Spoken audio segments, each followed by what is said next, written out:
see us; they can only hear us. But the counter's going. We could spend this time just sharing the Twitch link, twitch.tv/Cyberpunk Uncensored. If you guys want to share it to any Facebook groups, tweet it, post it to other Discord servers. To my Discord server. We'll see if they show up and completely and utterly fuck me over. Yeah, and also if anyone is in the Artalsaurian Discord too, that gets some decent traffic of people into gameplay. And the Red group on Facebook. I'm gonna hop in there and promote too here in a minute when I get you guys going. I have 2 Discords that I commonly use, and I don't want to put it in the second one because the trap is just full of.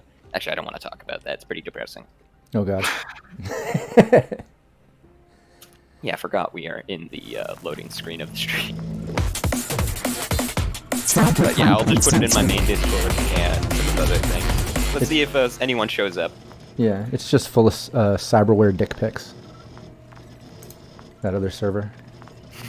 No, I'm kidding. I don't know. All right, here we go. All right, everyone can see you now. GM Jack, you got this. All right. So, let us get into everything.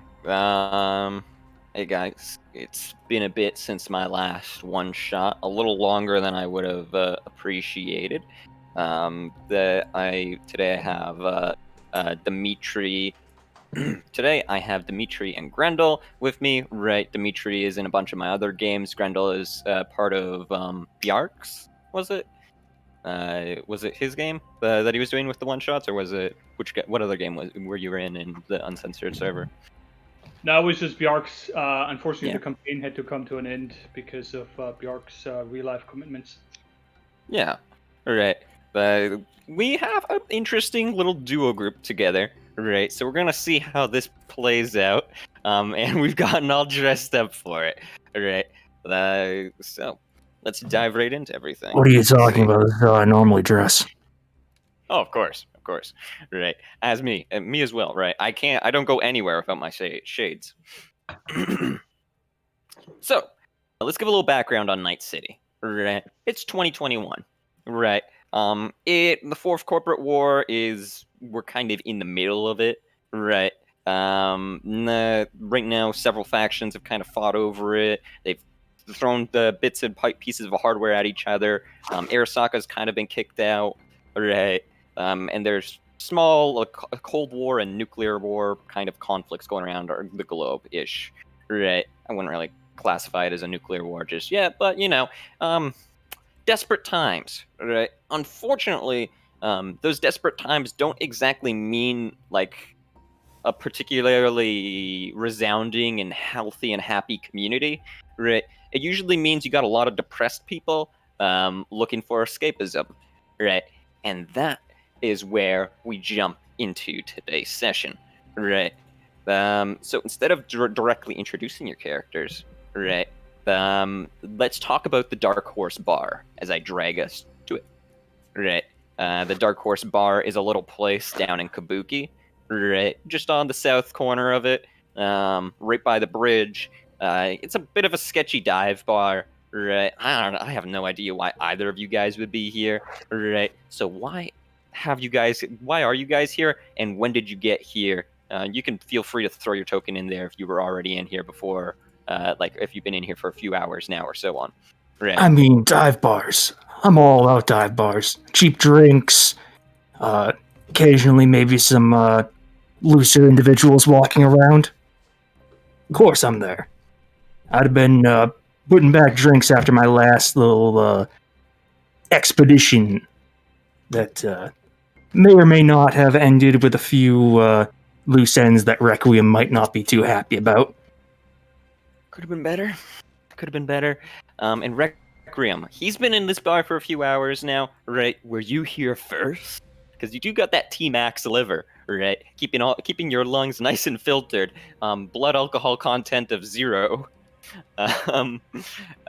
Or are you just showing up through the front door after hearing maybe you were hanging out up the street after hearing that this guy has been hanging out around here and you got a peace of mind share of him? Now I've probably been here for a while, just hanging out as the independent solo that I am. All right, all right. It's unfortunately these kind of places where you pick up jobs and meet your fixers and all that. Oni and I have been in friendly competition for a while, competing for the same job. So here we are. All right. Yeah, and if I actually see him when I walk in, I'm gonna approach. But before you do, right, let me set the scene a bit, right? He's sitting at the counter, right? You punch through the door, right?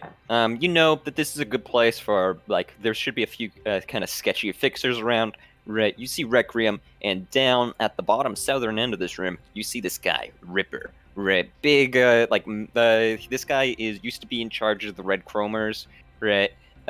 Which were like a subdivision of the Maelstrom after they all kind of bunched together, right? And then they kind of branched off and started after getting a bunch of like hardware, military gear, and whatever, right? So they do like these convoy raids and other such raids, right? They do a lot of heists, right? You know that guy might have a good job or two, right? So the thought process is, oh, well, let's catch this guy's eye, right? And you also see your rival in the room, right? You know this is kind of you already know this is kind of a sketchy bar. You can see these top two guys, also solos, right? These middle two guys, the more thuggish type, right? And this guy right here, you've met him before, right? He's Big John, right? He gets pissed at everything, right? He's easy to rile up. So Yeah. you punch through the scene's been set. What do you do? Yeah, I immediately seeing Requiem walk up here, and I'll look at the bar lady. Hey, I'll have a. Why don't you get me a bottle of Smash, darling? Hi, Requiem. So sorry about your what was it? Your fixer friend there. Had to be done. I'm sorry about that. And I'll pat him on the back. No worries. Was it business or personal? No, since it was you, a little bit of both. Fair enough. Find another one. You're too soft, Requiem. Yeah, you know.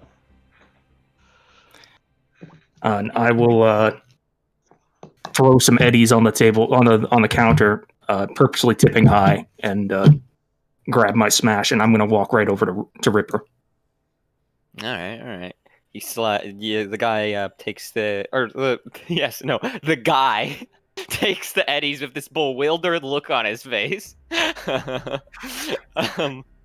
As you walk away, right? Maybe that mask isn't doing too good for your eyesight. Male, female, they all just kind of blur together. They all look like monsters to me.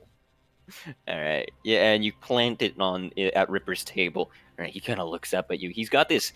He's not wearing a shirt. He's got two black cyber arms, and he's got an Uzi on the table, right? And he's got these almost bookish, clear, clear black rimmed glasses, right? And he's got his hair all tied up. He looks up at you, not sunglasses, just regular glasses, right? Looks up at you, and he's like, "What do you want?" What do you mean, what do I want? I want to do you a favor. He's going to go ahead and roll a reputation roll. I'm going to allow you to set your reputation. What is your reputation? I would say that probably me and Requiem probably have a similar reputation. Do you guys Based on the fact that we're in a dive bar, we're probably around like 4 or 5, I'd say. Maybe a little bit lower than that. All right, he rolled a 5. So I'll have him recognize you. If Requiem shows up, he'll recognize him too. He kind of gives you the look up and down. And he's like, "Wait, aren't you that guy? Total disaster. Come on, fill in the blanks for me." Let's see. I killed that helpless solo Jack Shapiro. I killed that twat the other day who was running with the Jokers. Yeah, he hit my car. There was that whole thing. Oh yeah, I just killed Big Jimmy J, the Requiem's old fixer. Kind of like scrunches up his face at that, and he's like, "Oh, that's a lot of names. I feel like you should know. People should know you better. I know the mask. Oh, that stands out." I'll come over as well to the table. All right. You wander on over as well. Right. He kind of looks at the two of you now. He's got a hand that's kind of like he puts an elbow on the table, so his hand's real close to his SMG. Right. You guys come in here together, or Him? Never. You don't need this loser, and I'll kind of shoulder my bow. A lot more quieter than him anyway. he looks at the two of you and he's like, "Yeah, I got a feeling you two would do perfect for something I'm thinking about." Oh, come on. I don't usually work Anyone with sees that face of his, they'll start puking their guts out in the alley right away. No. Have you met Requiem? Puking their guts out. Do you know who he knows? Kind of looks at the two of you guys, and let me. And as he looks you guys over, both Vision is kind of looked at Requiem. Want to give a Requiem? Want to take the chance to kind of give a quick description of yourself, right? Fair enough. So Requiem is the ugliest man alive that's somehow still alive. Dressed obviously in solo chic, top to bottom black, boots, leathers. Has a Night City Death Dealers t-shirt on, black hoodie over that, armor jacket. The right sleeve of the jacket is removed so that you can see a cyber arm. The right side of his face and head is cybernetic, and the left side is just basically scar tissue, tattoos, really bad skin discolorations from whatever skin weave he's rocking, and somehow the scars seem to be all over from what you see on his skin. Fucking He's actually one of the guys where you're really happy when he puts the hoodie up. Yeah, like you both get a good gander of his face, and there's the sneer on this guy, and Oni's face is just completely masked. And he's like, I mean, if attractiveness wouldn't stop at 1, he would technically be a -5. Yeah, you do not have the prettiest face. That might be a problem for my job. I swear, his daddy must have beat his mommy with the ugly stick, and then beat him after he came out. I don't know what you're talking about. This is the face made for television. What kind of television? Horror movies? Snuff, obviously. He smiles at that, and he's like nods along. It's like, you know what? I think I agree. Here, he points at the other chair that's already pulled out. Right, he pulls his SMG down. He holsters it on his side, or in his jacket. Or sorry, not in his jacket, but on this big holster on his pants. Right. Here, have a seat, Requiem. Don't go and lean up against the other table. Let me pour everyone a drink. So, two of you, solos, looking for work, obviously, right? Always. Obviously. We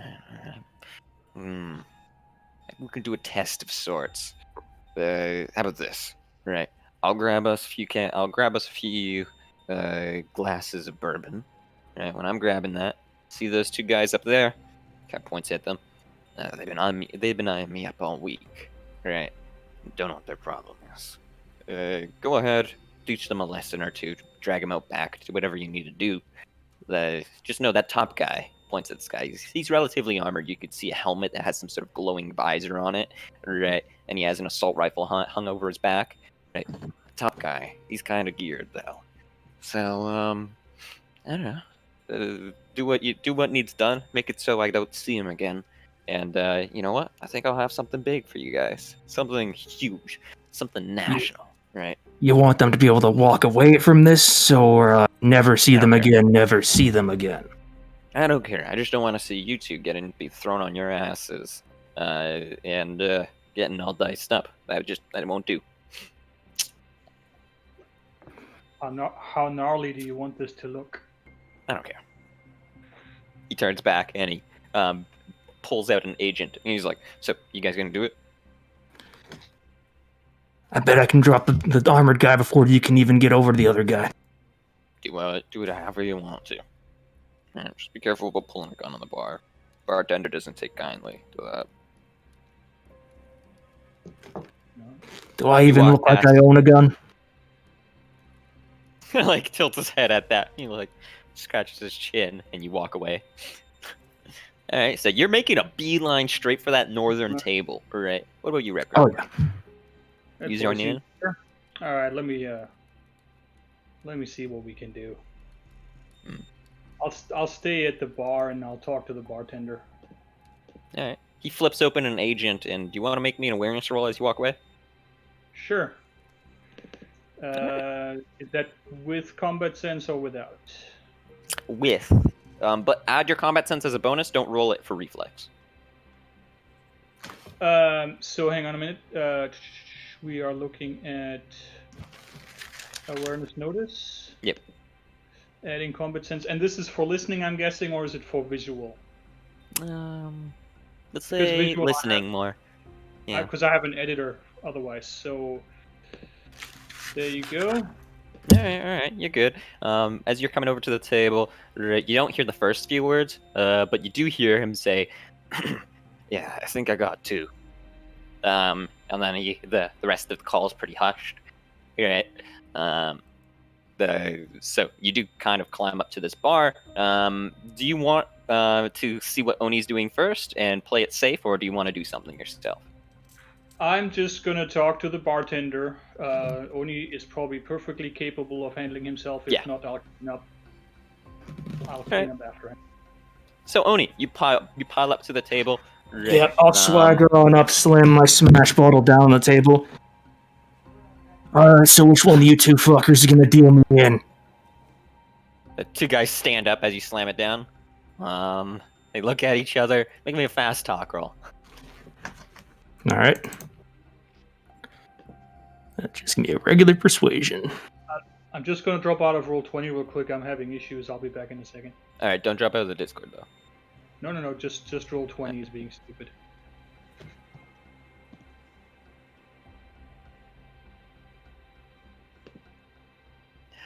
God damn it, Rob.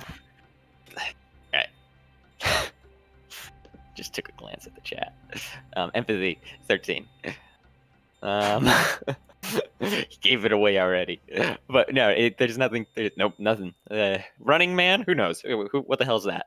We don't know about that. Alright. Empathy, 13. You say that. They look at each other. This guy on the back, he's like calming down. He's like, huh. Well, you got the cash for it? And this top guy's like, who the hell do you think you are? All right. And the bottom guy looks at him and he's like, hey, if someone else wants to join, don't fucking tell them off. Right, the top guy's like, well, I don't care. All right. What's the buy-in? Both look at each other, and bottom guy says, well, we're just doing small pots right now. You got 50 eds on you? I drop 100. And, he nods, and he takes a seat, and he's like, let me deal you in. And it looks like he drags in all the cards like he's finishing up the turn, right? Like he's just ending that turn there, and he's going to deal it again. The other guy, kind of exasperated, sits down, but he's not like comfortable with this. He's got a hand on his pistol in his holster, right? As he's tapping his foot, right? And the guy, big man's got his fingers on his gun. Scary mask man, frighten you? Kind of he's just playing with his fingers, right? One on the his elbow on the table, right? Other hand in that slouched position. He doesn't say a single thing. He just shakes his head slowly. Right? Other guy, he's like, come on, gentlemen, let's calm it all down. He throws a few cards for everyone, right? While he's busy at the table, I'm gonna make sure I keep this other table in view and occasionally glance at the guy over here in the back, just to make sure no one's taking too much interest in what's going on at that table right now. All right. I'm even going to say these two guys kind of realize something's up, and they duck out of the place, right? And as they duck out of the place, cards again thrown down, right? You look at your hand. Take my seat over here. All right, you slip on over. You look at your hand. It's like medium grade hand, right? Like not good, not bad. Think we're playing. It looks like you're playing poker, right? But you're not uncool enough to actually a fraud, right? You jumped into that game and owning it, right? So then they both also have hands, right? This top guy you can't really read unless you want to make a human perception roll. This bottom guy, he seems like he's got a nice hand, right? He's pretty happy about himself. You got like a mid-tier hand, right? You're not certain this is a winning group. This is not a blatant like 100% winning hand, right? So either fold the 100 heads, try and convince them to bet more for the next round, or try and play it off. I'll throw another. I'll up it by 25, and I'll look at him and be like, "So, why you guys staring over at Ripper?" They both match, right? And the bottom guy kind of looks at you. Make me another empathy roll because you don't have fast talk real quick. Yep. Ripper, eh? Was it that obvious?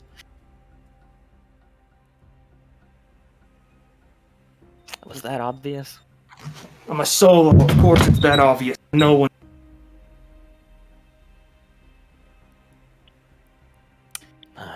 Well, yeah, no, we definitely could have done. The other guy kind of like looks at him, like kind of like tilts his head at the other guy. He's like, yeah. So you working with Ripper or something? And he goes ahead. He raises the pot by another 50 gold. I almost said gold. 50 euros. Right, pot's at 200 now. Yeah, I match. All right. Same with the other person.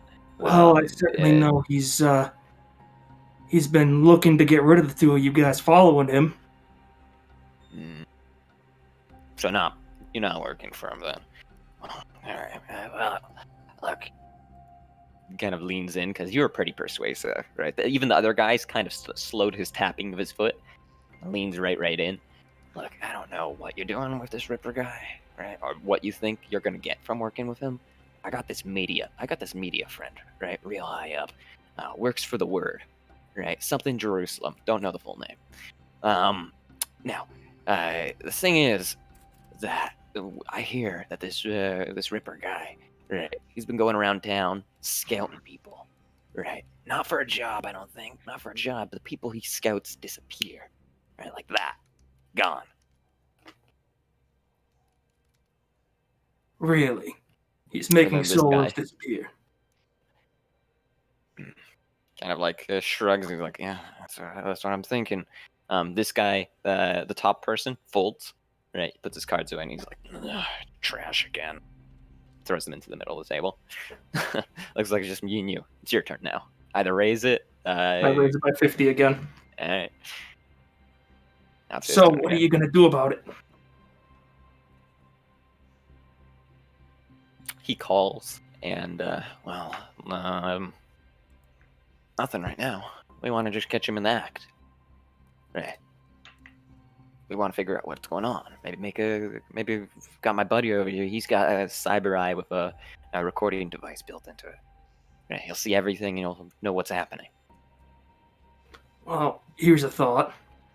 Why don't I just make you two disappear? You slip a recording device on me, and we figure out where these people are disappearing. You got a free eye socket that you can jam some cyberware into? Well, how are you supposed to figure out where these guys are going to if he's making solos? You got a bug or something, you place it on me? Like scratches his neck. He kind of looks at the other guy. The other guy kind of shrugs. They both look at you.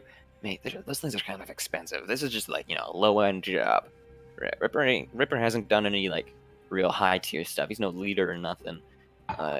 So I don't know. It might just come to nothing. They're like 5,000 heads each per record tracking beacon or little tracking device.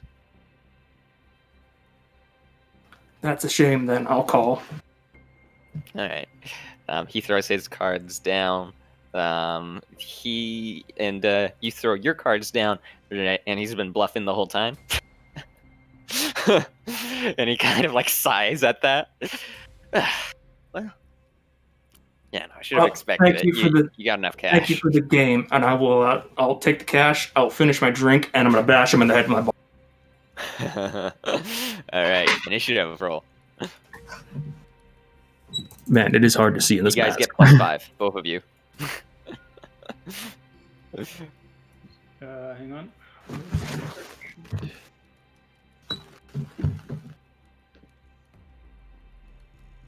Da-da-da.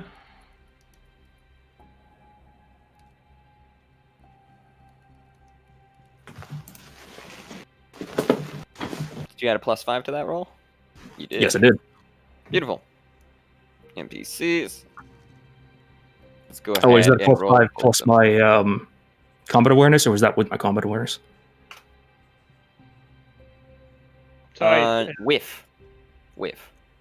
Yeah. Oh, okay. So that's Yeah, but these guys rolled a 7, and wait, let's see. it doesn't what the matter. other So guy- And an 8. +8. I'll give it to you because you got a higher bonus with your combat awareness. I'll just throw you up to like a 28 or something. So I wasn't yeah, I have quite a 6 for the combat awareness. So where the What'd you say? initiative is character sheet, so I just rolled combat sense. Alright. Oh, yeah, you just rolled the thing? Alright. Okay, let me go Yeah, into sorry. chat, see yours. And chat's broken apparently now. Alright, fantastic. I like that bug. yeah, I don't know what's going on with that. Alright, what was your combat? What was your awareness? What was your roll? 29 total. Alright. I'll go and reset my thing later when when I'm changing the music, right? Or when we do a break. Alright, Requiem. You go first. You jump into this thing. I know your combat sense, Oni probably puts you above Requiem, but let's just let him go first, right? He's been watching this whole thing. Yep. You grab the bottle, you swing it overhead, but as the guy's in a chuckle, right? And Requiem, you move first. You see the bottle swinging in slow motion. What do you do? So he's attacking the southern guy, right, or the northern one? I believe so. Who are you attacking, Oni? I'm attacking the laughing guy. Alright, yeah, the southern guy. So in that case, I will just march to there and just roundhouse kick the other guy in the face. Alright. Go ahead, make me that martial arts roll. You jumped in, the bottle's flying, your stool goes topples over as you fly through the air with a kick, right? It is only a DC 10. Hit him in the face. What was your roll? Coming right up. Here we go. And At least I thought I did. oh, Come on. Here we go.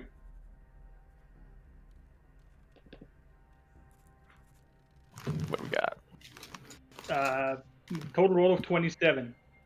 Oh, just you crack him right in the jawline. How much damage? Hang on. What's it, D6 plus 7? Like you can see the worry. This guy, as he begins, his posture begins to change into that of a combat one, and he goes to pull a gun, right? But it's way too slow. You crack into him, and pardon? I'm trying to roll the damage here. It's being stupid. All right, so you go into your martial arts, and then you'd roll it from your martial arts, right? Not brawling, and then you would roll whatever, right? Like if you have a martial arts kick, then you press that. Oh, it's already there. No, is that not 11 points of damage? Is it there? I can't check the chat. Oh, sorry about that. Yeah, so he's taken 11 points to the chest right now, or to the face rather. I should have given you a minus, or did it? You roll it and it hit him in the face. Sorry, with the minus to the face, it comes to. It doesn't matter. Yeah, still 23. above the roll. Yeah. So your kick goes through 14 points to the face. 11 to the face. All right, you crack his helmet. Right, a single crack runs right down, breaking the visor into two. It begins to flicker as you throw him, and he hits against the wall. All right, he's gonna go ahead and make a stun save there, but it doesn't look like he's super heavily damaged. Looks like his helmet really cushioned the impact of that blow. All right, but he is still. Let me roll this. What was the roll, guys? 7. 7. He is still standing, right, but it looks like he can't see out of that helmet now, right? As he goes to pull his gun, and he goes to just like he's fumbling around. What are you doing? Do you have anything left, Requiem? I do. I take a step into it and I break his hand. With a All right. punch. Disarm roll. With a cyber punch. All right. Make me a contested roll here. He's going to make a martial art roll. You're going to make me an attack roll with your punch or strike or whatever. Hang on. Right. If you beat his brawling there, then you get him right in the face. And you get to do the damage to him. So I rolled a 24. That's probably way higher than what he's got. You got a 19. Yep. So, All right. And so he takes 18 points to the arm? Yeah, you shatter that fucker. Right? You shatter the arm, and not only do you shatter the arm, after 8 points of damage he takes, the runoff, goes into his chest. All right, yeah, he drops the gun onto the ground, and now that's a hard stun save. All right, I'm gonna move over to Oni. Right, as this guy collapses to the ground, collapses to his knees, clutching his arm, yelling like, "Oh, you shit!" As the other guy is pulling his gun, but the bottle has already smashed on his head, or smashed into him. What did you do? Yep. So it's a -3 for head attack. -4. -4. -4 for a cold shot. Yep. I take a swing at his head. I got a 17 with the bottle. Yeah, it's 100%. You was surprised. All right. And Some damage. yeah, how do you want me to roll damage for that?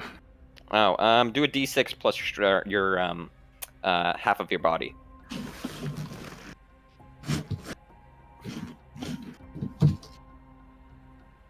Just got to keep things moving smooth rather than looking up the unarmed damage. It's an 11, and I'm gonna. It's in the head, so 11 to the head.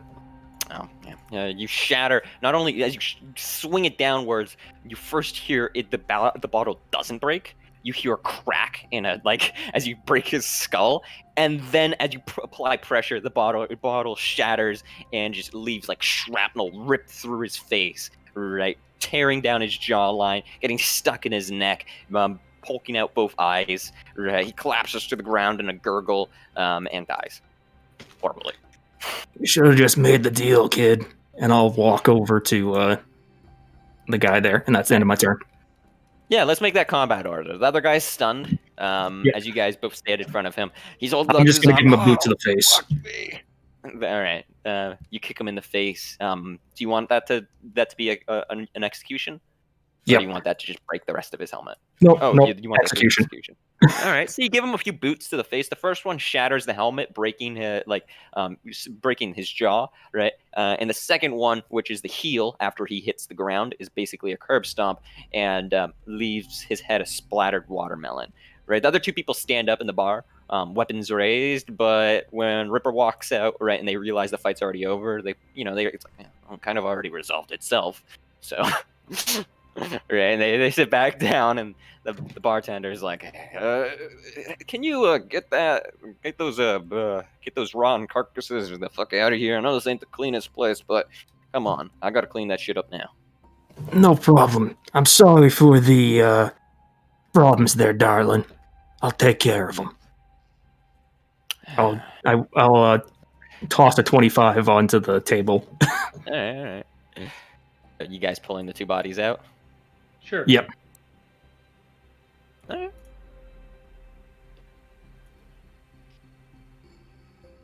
Do you have to know where the nearest body bank is? Slow chat today.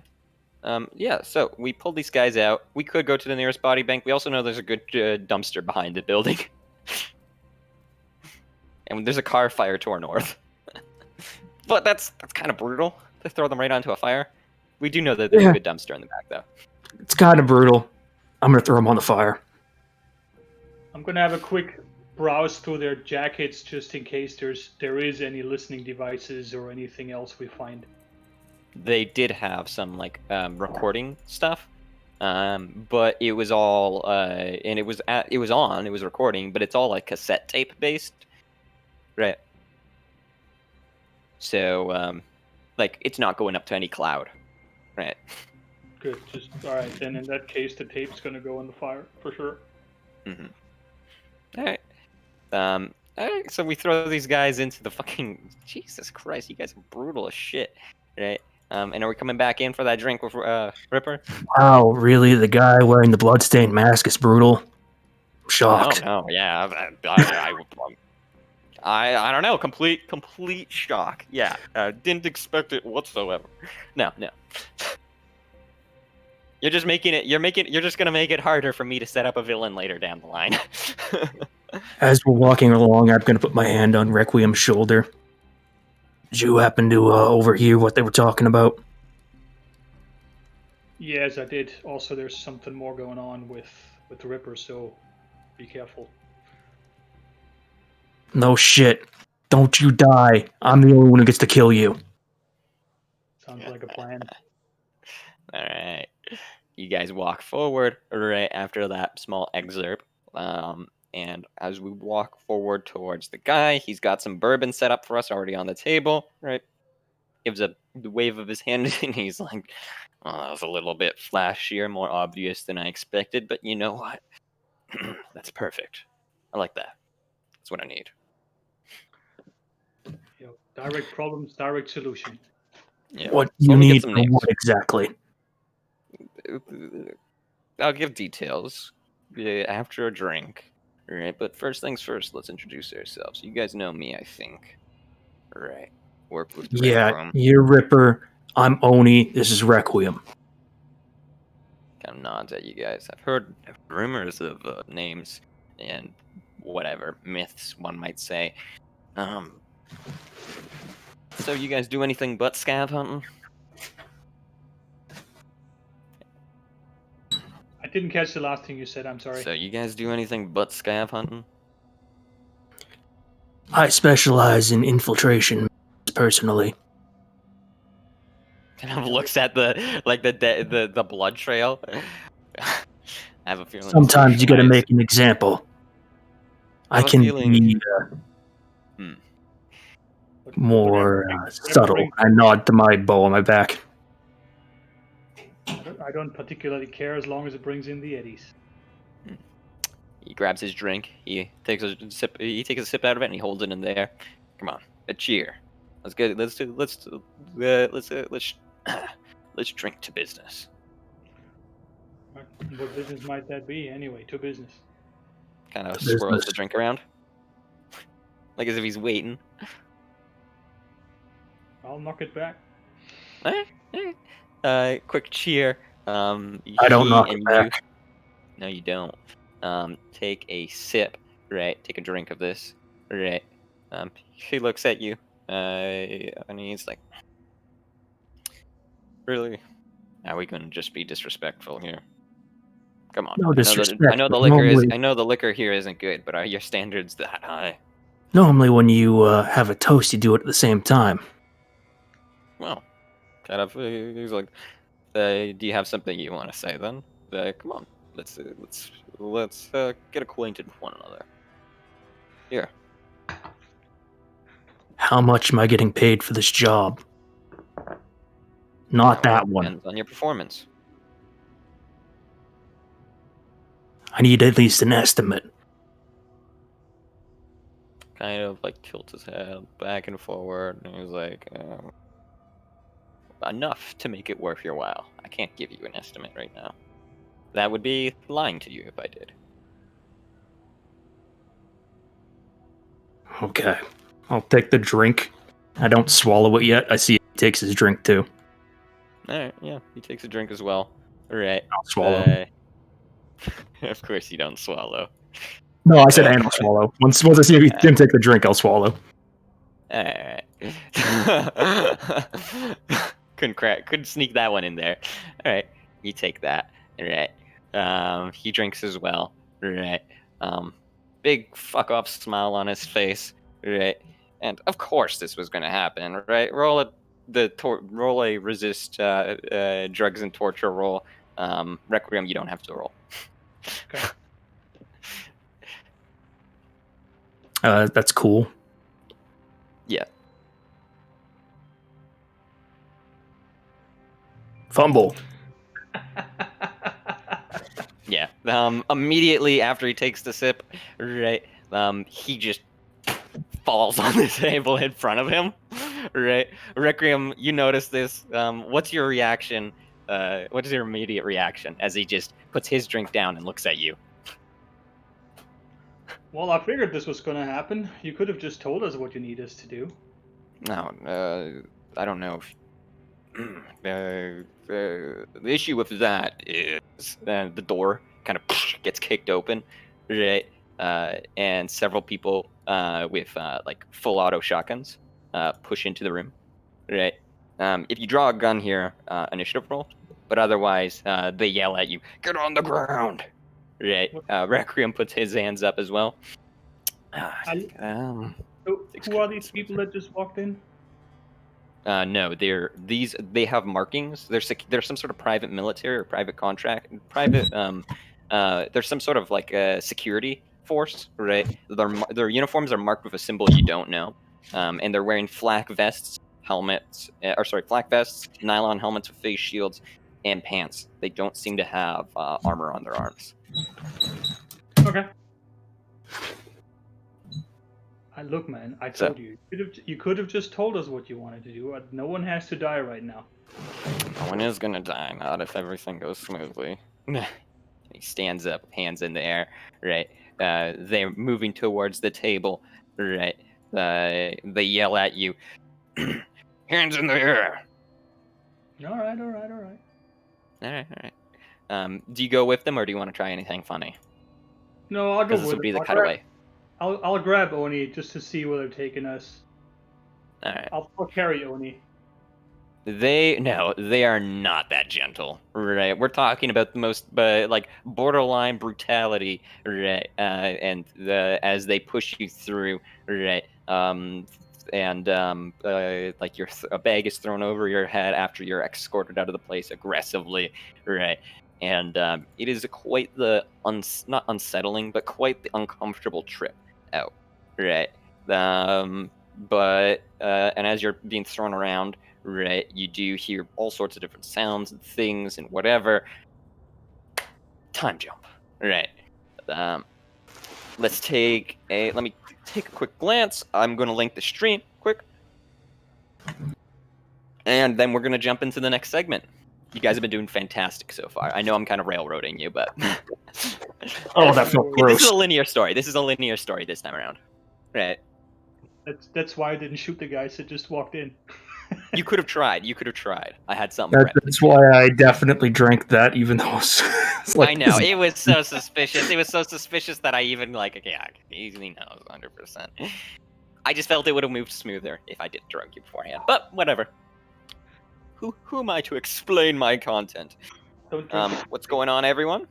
Looks like we got a slow crowd. Looks like we got a slow chat today. Let me link it to a. I am Dimitri. Requiem, you want to introduce yourself? Some people in the chat are asking. Oh, hang on. The character. Sorry, I'm trying to open this stream right now. You as a person. I'm Dimitri Smith. I'm a 5e DM for several years. Phil, playing forever and ever and ever, longer than these two gentlemen have been alive, probably. Definitely. I played Cyberpunk Cyberpunk 2020 when it first came out, actually, and various other systems. I usually play a lot of the obscure stuff, like Alien, High Colonies, Slay, those kind of things. Fair enough. That was enough. I'm also from, in case my charming V's and W's haven't given me away. I've had too much fun making fun of Ziggy, but nonetheless, we are gathered here today to do our little linear one-shot stream. Right. If you are showing up after the fact, hey, Reservoir's here. If you're showing up after the fact, right, then we are going ahead and Or sorry, yeah, blah, I can't speak. If you're showing up after the introduction of the stream, don't worry. Right, we're going to be coasting along from now to the end. I know we didn't really get too deep and introduce every little element. Well, that's kind of intended. These two solos are mysterious people. Right.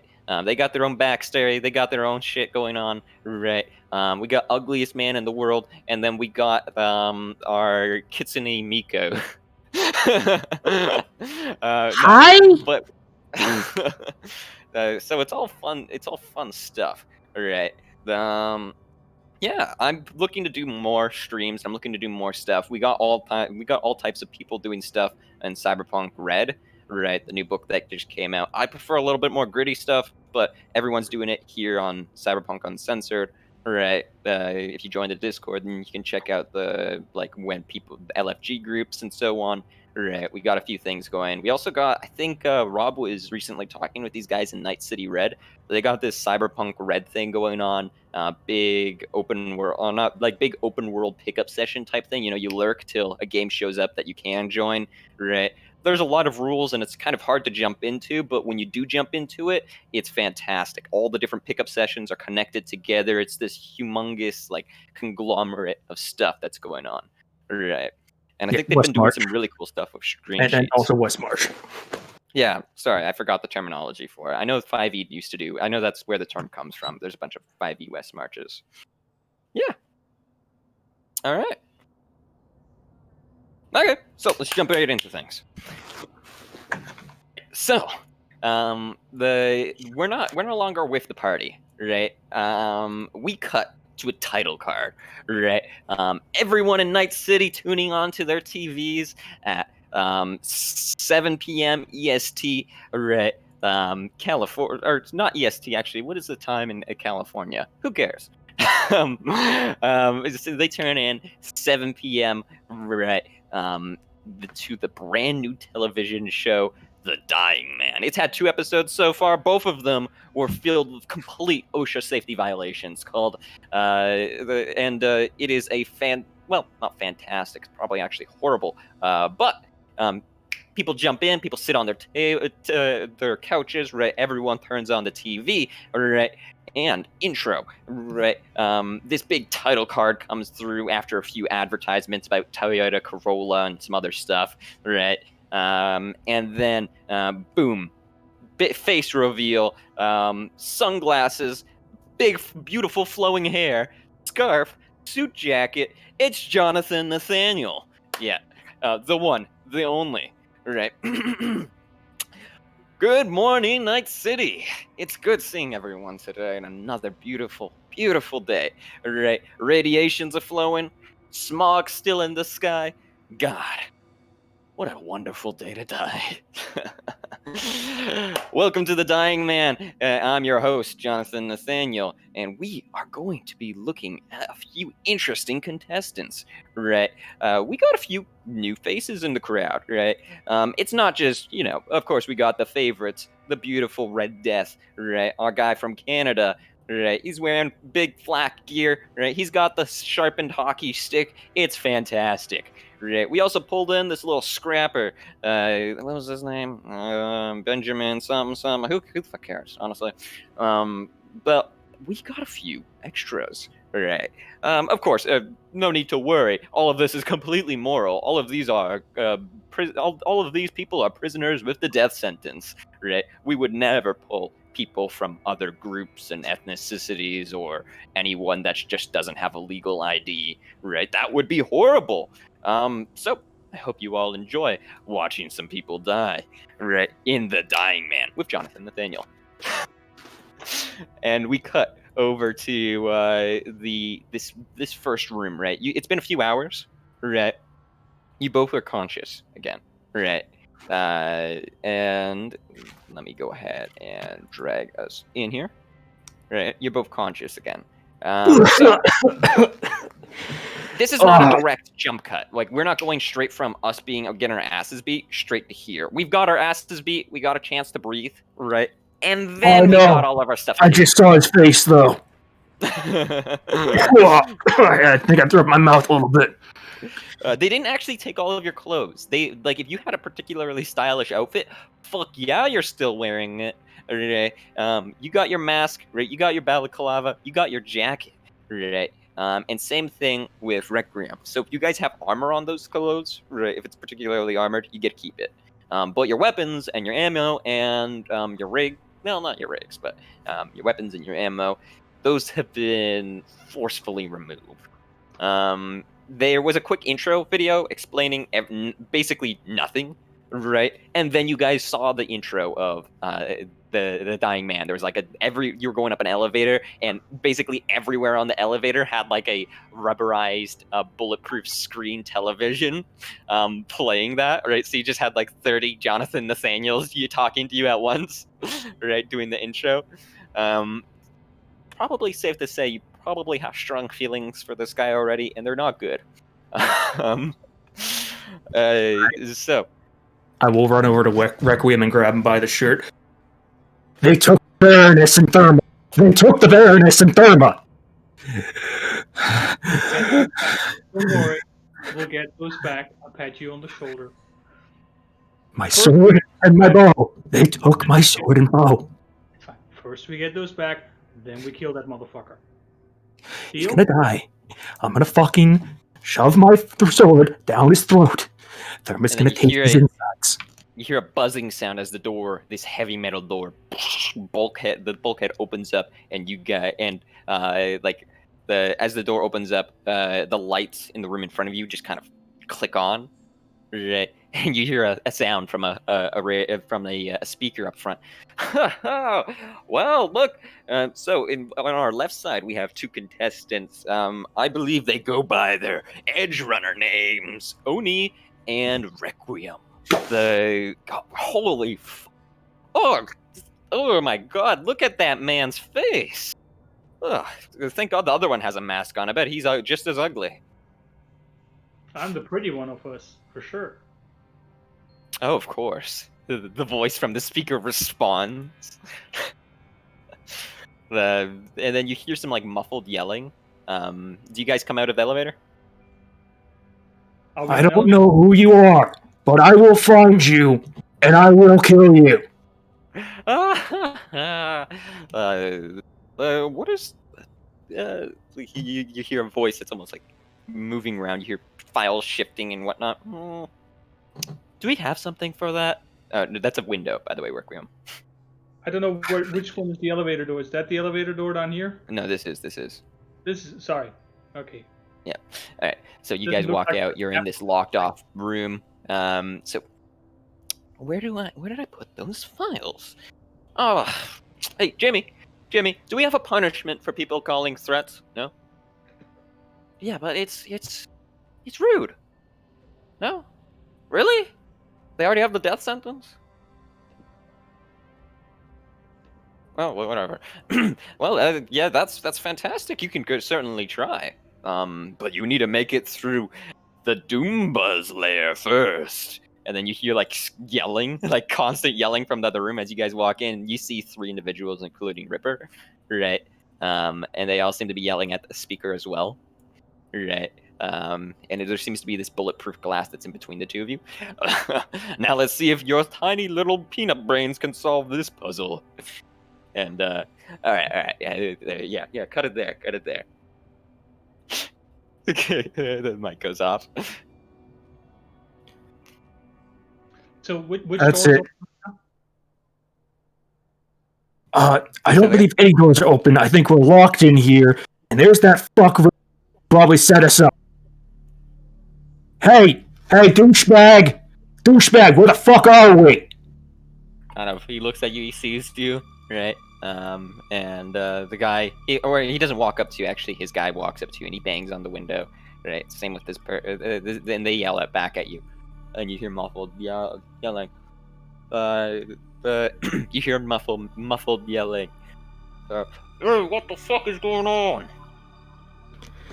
The fuck are you talking about? You were the one who offered us some sort of special job, then all of a sudden, you poisoned my drink, and I end up here.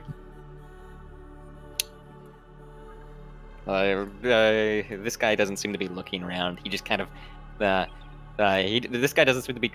He seems to be purposefully kind of ignoring you. You can see, he's kind of got that reaction, like the shoulders jump a bit when you do yell, right? Like he does hear you, but nothing's really happening. He's looking at the door. He's looking it up and down, like trying to find a way to. Goldilocks, the three bears are gonna come in and beat your ass if you don't answer me. Oh, what the fuck do you think you're doing? Two bears. Do I see any cameras in our room, by the way? You don't. Okay. You just see the speaker here, right? But you're assuming there's got to be cameras looking at it. Not only cameras everywhere, but there's got to be cameras getting like face-ups and portraits and whatever, right? Like full-body pictures. You know, they got to have a fantastic camera quality for this to be a TV show.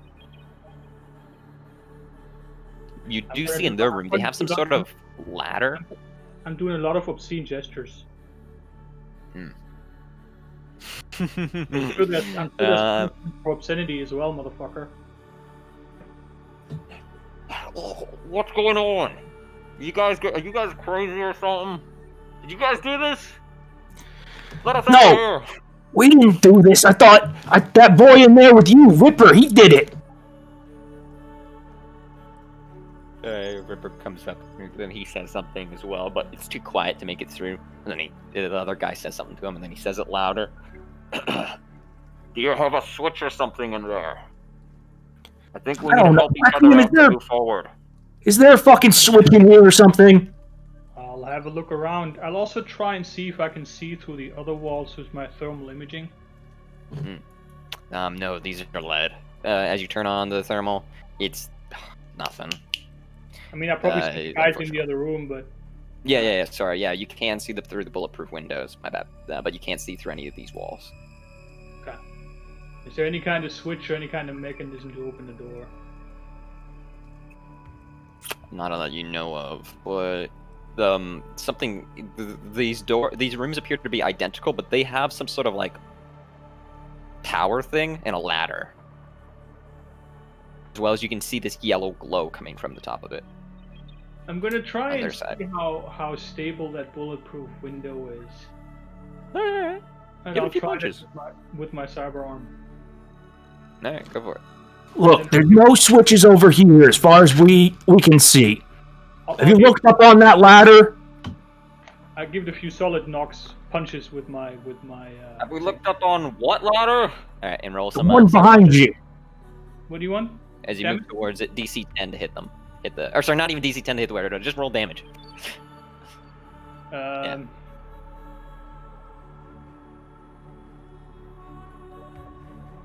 Come on. Being real, so that's 12 points of damage. You slam your fist into the window and it kind of wobbles a second, but no cracks, no deformities, no nothing. Right? These guys kind of take a step back from the window. That's you slam your fist into it again, and as you're punching the thing, you hear the Ripper yell again. What are you saying? I can't hear you. Speak up. I'm saying there's a fucking ladder behind you. Turn around, open your eyes, clean whatever mess you got out of your eyes there, Goldilocks, and look behind you. There's plain as day, there's a ladder. He gives you the finger, right? As you're yelling at him, right? And you continue, you punch again, Requiem, and kind of pull. The 17 doesn't quite go through, but it does seem to flex it a bit more. Hey, jack off the Ripper! Hello? Can you hear me?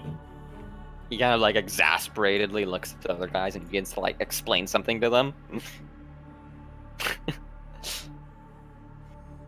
You can't tell what they're saying. I'm gonna walk over here and see if there's a ladder on our wall. That's just invisible. Oh, okay. Yeah, you walk up to there now. Yeah, you can touch the wall here. Yeah, I'm gonna run my hands along it, see if I...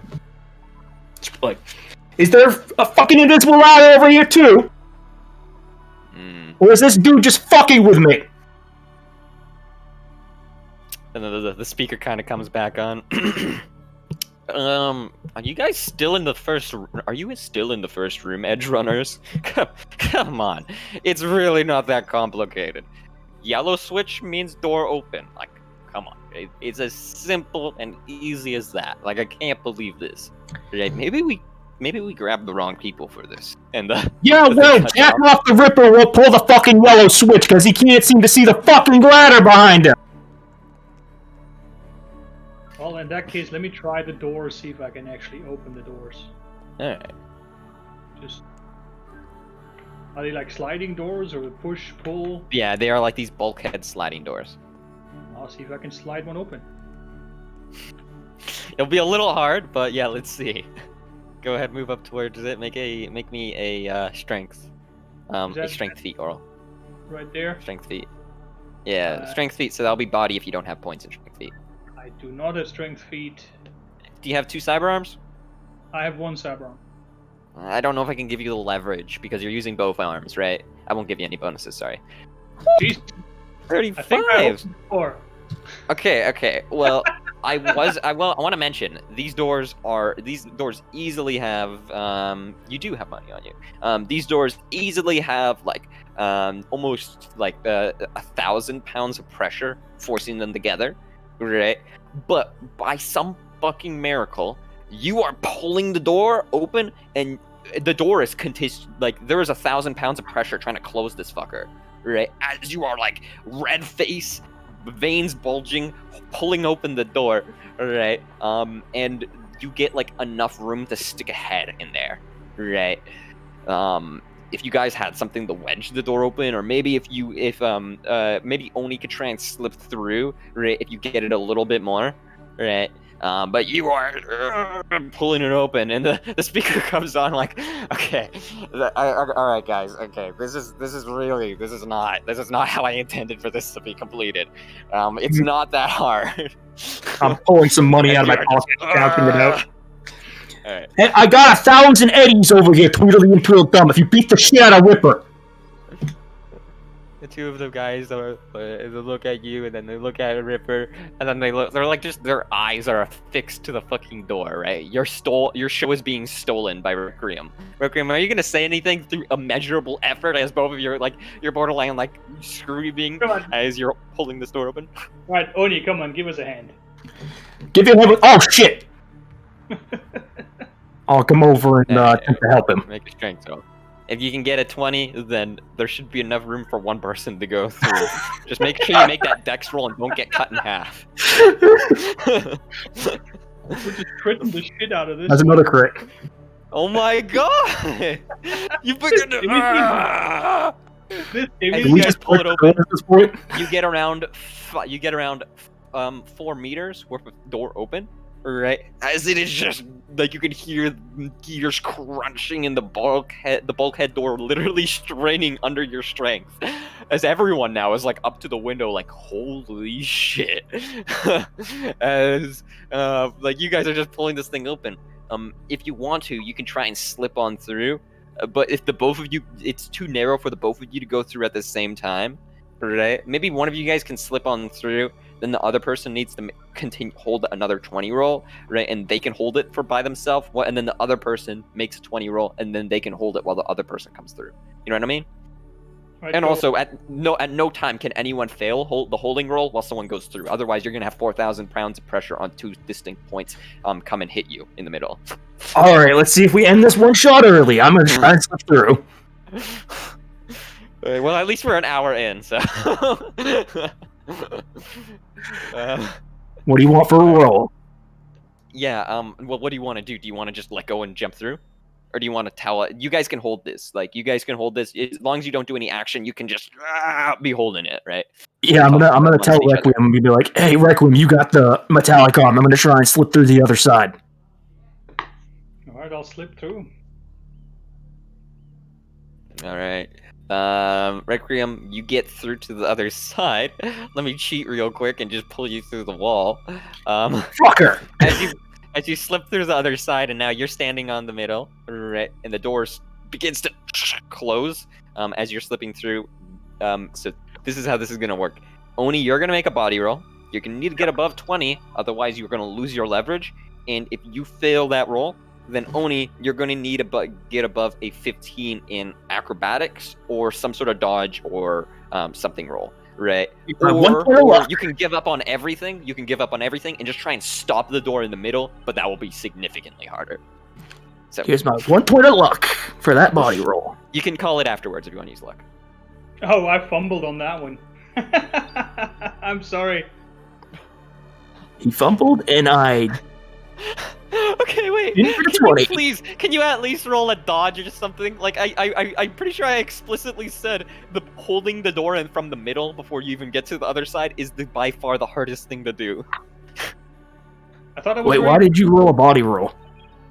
Yeah. Okay. So you're coming through the door right now. You are in the process of moving through it, and he just failed. So the door's about to slam shut. So you're gonna need to make an acrobatics roll or a body roll to hold it open. You got to acrobatics, get to the other side, let the door close, or body roll to hold it open from the middle. And please just roll an acrobatics, or it doesn't have to be acrobatics. It could be dodge, like your martial arts dodge, if you will, as well. I mean, I can roll athletics if you want. All right, you know what? That's good. That's good. That's good enough for me. Sorry, yeah, athletics is acrobatics. My bad. Whew. All right, no one gets cut in half within the first hour. the door, like you pull your fingers free as you realize you lose leverage here. As you like your sweat slips your hand. Right, you just immediately pull free. Right, as the door just explodes into each other. Right, leaving like a dent going all the way down the door. Right, as they collapse together. 4,000 pounds of pressure on both doors that are closed. Right. Fuck you, voice box. We broke your game. Guys, this, I don't know what. If you break anything, I'm gonna have to send maintenance down there.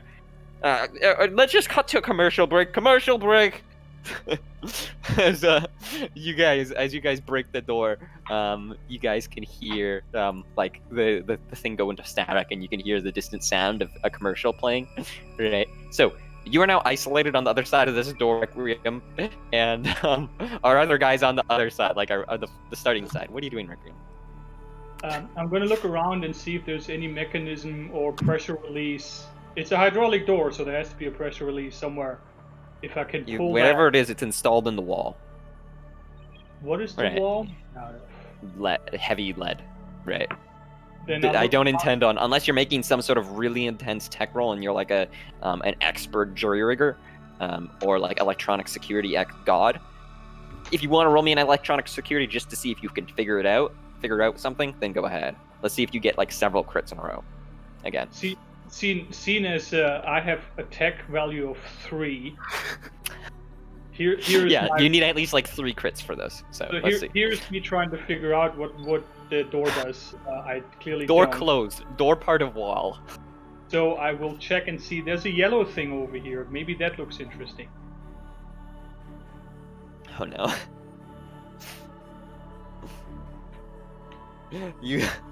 There's stairs that lead up to the yellow thing over here on the other side. Like this is elevated ground. Fair enough. So you walk up the stairs.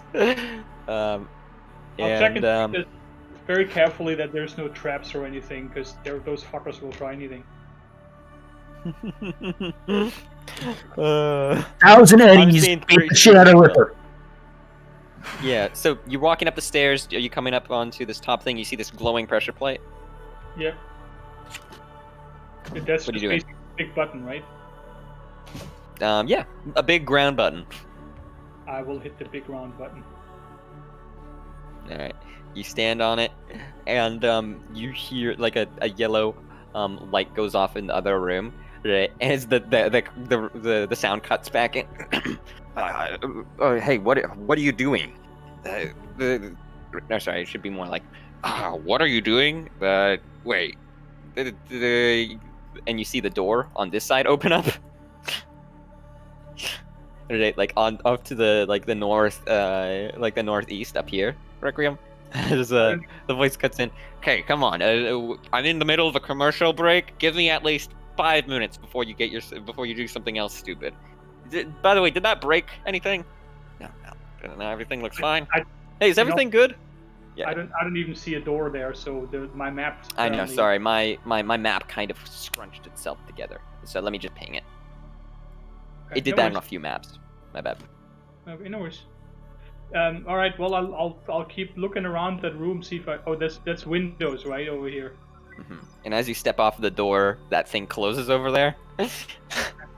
You guys are making this puzzle a million times harder for yourselves. You guys jump Seriously. over to the... 1,000 eddies. Beat the Shadow Ripper. They're not gonna do that. I can agree to pay them more. Then just push the fucking button, would you? Which button? At the top of the ladder behind you, Jesus Christ! They look back. Oh. Why didn't you say anything earlier? And this guy moves forward. I swear to God, when I get my katana back, I'm shoving it so far up your ass comes out your mouth. Yeah, likewise, bud. And this guy steps on the button, and your door opens up.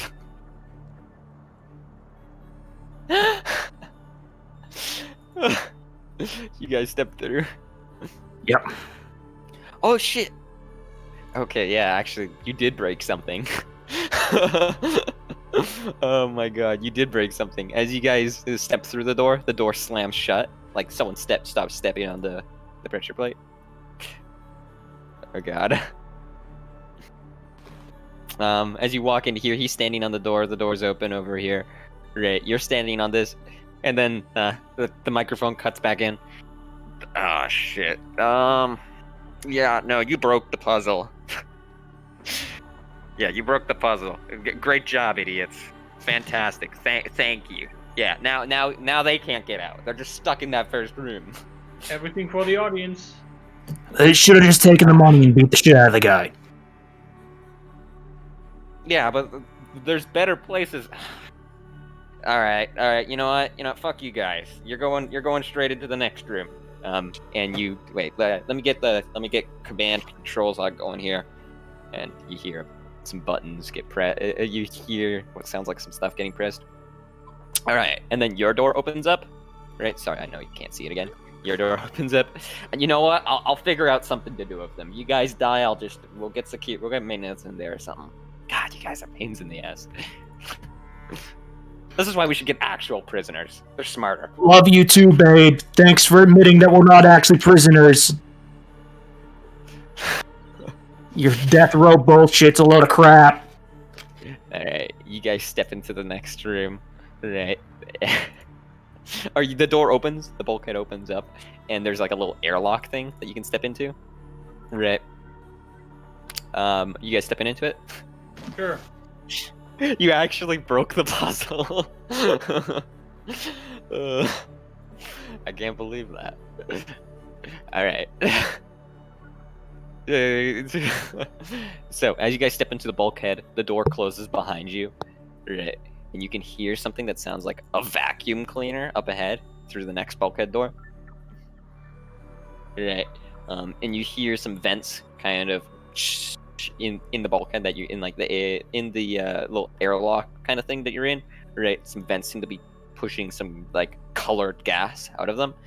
Right. All right. Fine. Let's recover the whole show here.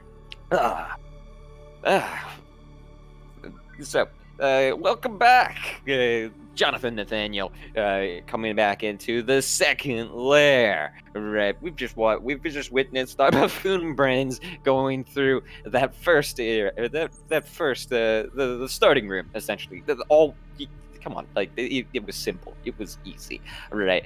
So let's it was easy. You just pushed the door open. Yes, it was simple. Now, before I fucking lose it, they are going into the Doomba's lair. Looks like they lived longer than 20 minutes, so looks like that bet's up.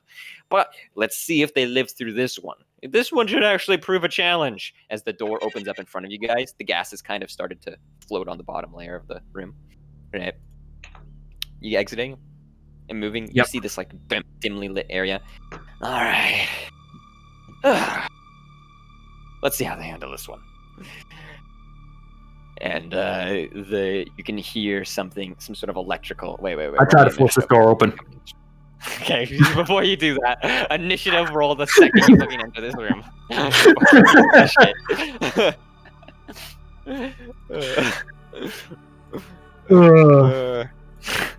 This might be a slightly longer session.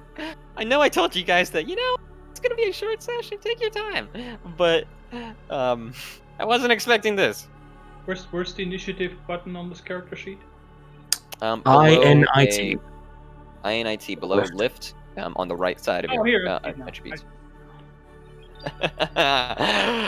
You guys are fucked now. Ah, fuck.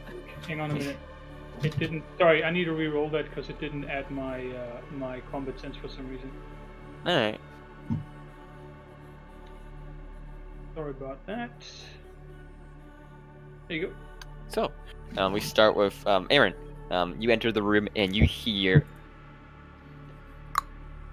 What the hell is that? That sounds like a vacuum cleaner. It kind of, you hear the sound. This red circle is what you hear as it comes around the corner, right? This humongous tall square box with like several little like bowed like little metal talons in front of it, and like several like saw blades on the inside of it. This thing is like 30 meters tall. It reaches up nearly to the ceiling, and it begins to turn towards you guys, and it just like it makes this affirmative sound as this red light sees the both of you. As the vacuum cleaner kind of like gets louder. Right? What are you guys doing?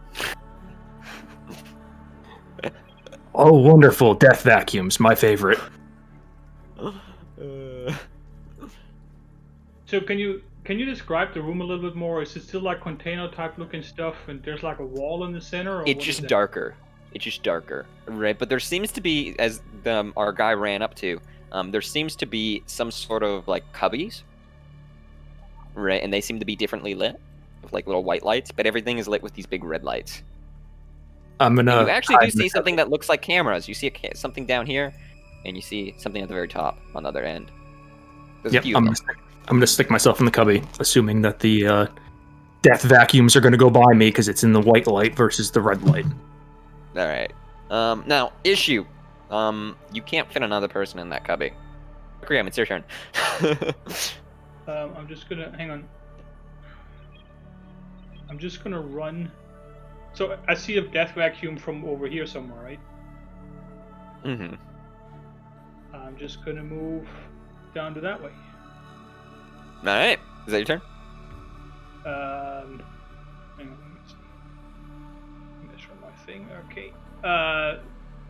Yeah, I think I should be able to just make it around the corner there. All right. The death vacuum slams forward. All right. The turn order kind of, and let me delete the turn order so it doesn't get too much in the way of the stream. Seems to be getting in the way on his thing. But we know it's your turn afterwards, right? It's not disabled, the turn order. I can just open it up whenever. All right, so the death vacuum moves forward. You hear it push down the hallway. All right, it's right near you, Oni. As it begins to turn another corner. Right, turn order moves forward. Oni, it's your go. You're sitting in this cubby, right? It's a little scrunched up, and you can hear this thing like moving along the metal. Yeah, I'm gonna wait for it to go by. Hopefully. All right, Requiem, it's your turn. You see some sort of yellow light kind of shining, cutting in through the red. The red.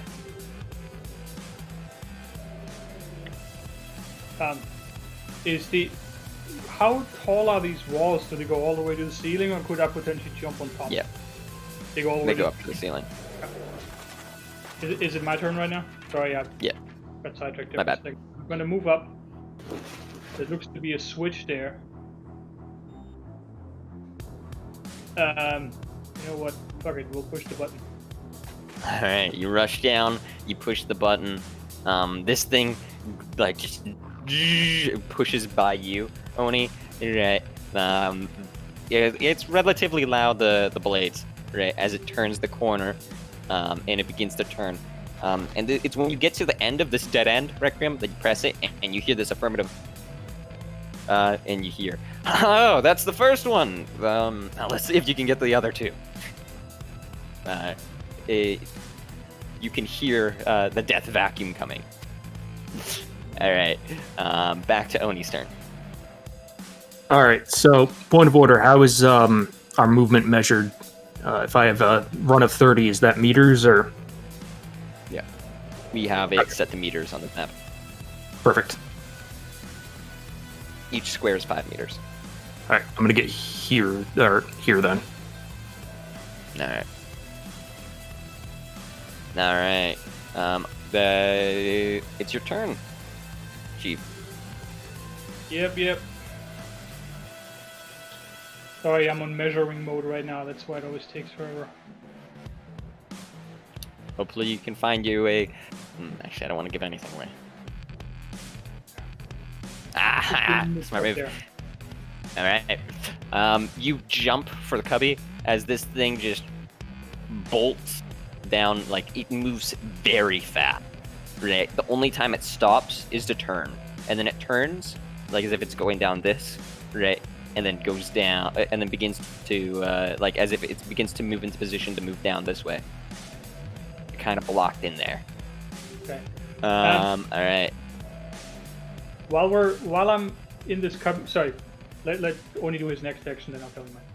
Yeah. All right. What are you doing, Yeah, Oni? I'm gonna move here, and just down here for the time being. All right. You move into this smaller area. All right. And a voice kind of like comes in from the little sound speaker down here. Oh, it's pretty cozy down here, isn't it? Look, wait. Give it. Look over to the left there. Let's get a close up of your terrified face. Oh, you should look at yourself. Now that I'm very Your turn, close to the robot vacuum, I'm gonna really look it up and down to see if there's any kind of control box, any type of weak spot camera, anything I can see where I can just basically attack it. It's kind of hard. There is some sort of big. You want to make me an electronic? You want to make me just a basic tech roll? Basic tech roll. I'm doing really well with those. Mm-hmm. 10. 10. It's kind of hard to tell, like, to see anything useful. It's like a sleek titanium outer hull, right? And you can't even see wheels that push this thing. It just moves very fast. But you do see, and you do remember seeing the cylindrical fucking Amazon Echo at the top of this fucker with a red light coming from it. You think that's what it sees? So how tall is the robot vacuum? Around 40 meters. 40 meters? Yeah. You sure? Maybe you mean meters? How big is 40 meters on this map? Too big. All right, so it's around 15 meters. Yeah, that's about right. It's fucking huge. It's tall. It's taller than it is big. The ceiling in this room goes up high, but this thing reaches all the way to the top. It almost scratches along the surface. Okay. All right, fine. Then I'll let the thing pass. Yeah. So I hold my action, so when it passes, I can run in behind it. All right. You can move up to your full movement speed. It's its turn. It moves all the way down here, and then it turns around, like as if it's going to go back up. It's your turn. So my held action. Hang on. Oh yeah, you have a held action. What do you want to do? I'm gonna run right in here and hit the other button. All right, that's 30 meters of movement. I don't know if you can do that or not, but that's fine. It's up to you guys to figure that stuff out. I'm not going to be rules lawyering too hard. So you rush along the hallway, right? You dive into the next room, and then you press a button, all right? Another ring sounds out. And it's like, good. I really thought they were going to just try and cram open the next door. And we jump over to Oni. Move to here. Next turn. Alright. This thing moves forward. Hang on. Jams down here. Oh, yeah, you do have a turn. My bad. Oni, what are you doing? I skipped your turn. There you go. Yeah, alright. So then it moves out there, right? And then it goes back. Turn order reflected. Oni, it's your turn now. Right. I know you just moved your character, but I accidentally mixed up Requiem and Oni. Yeah, no problem. What'd you do on your last turn? Yeah, we get that a lot. We look very alike. I got to hear, The go push. and then I moved and pressed the button.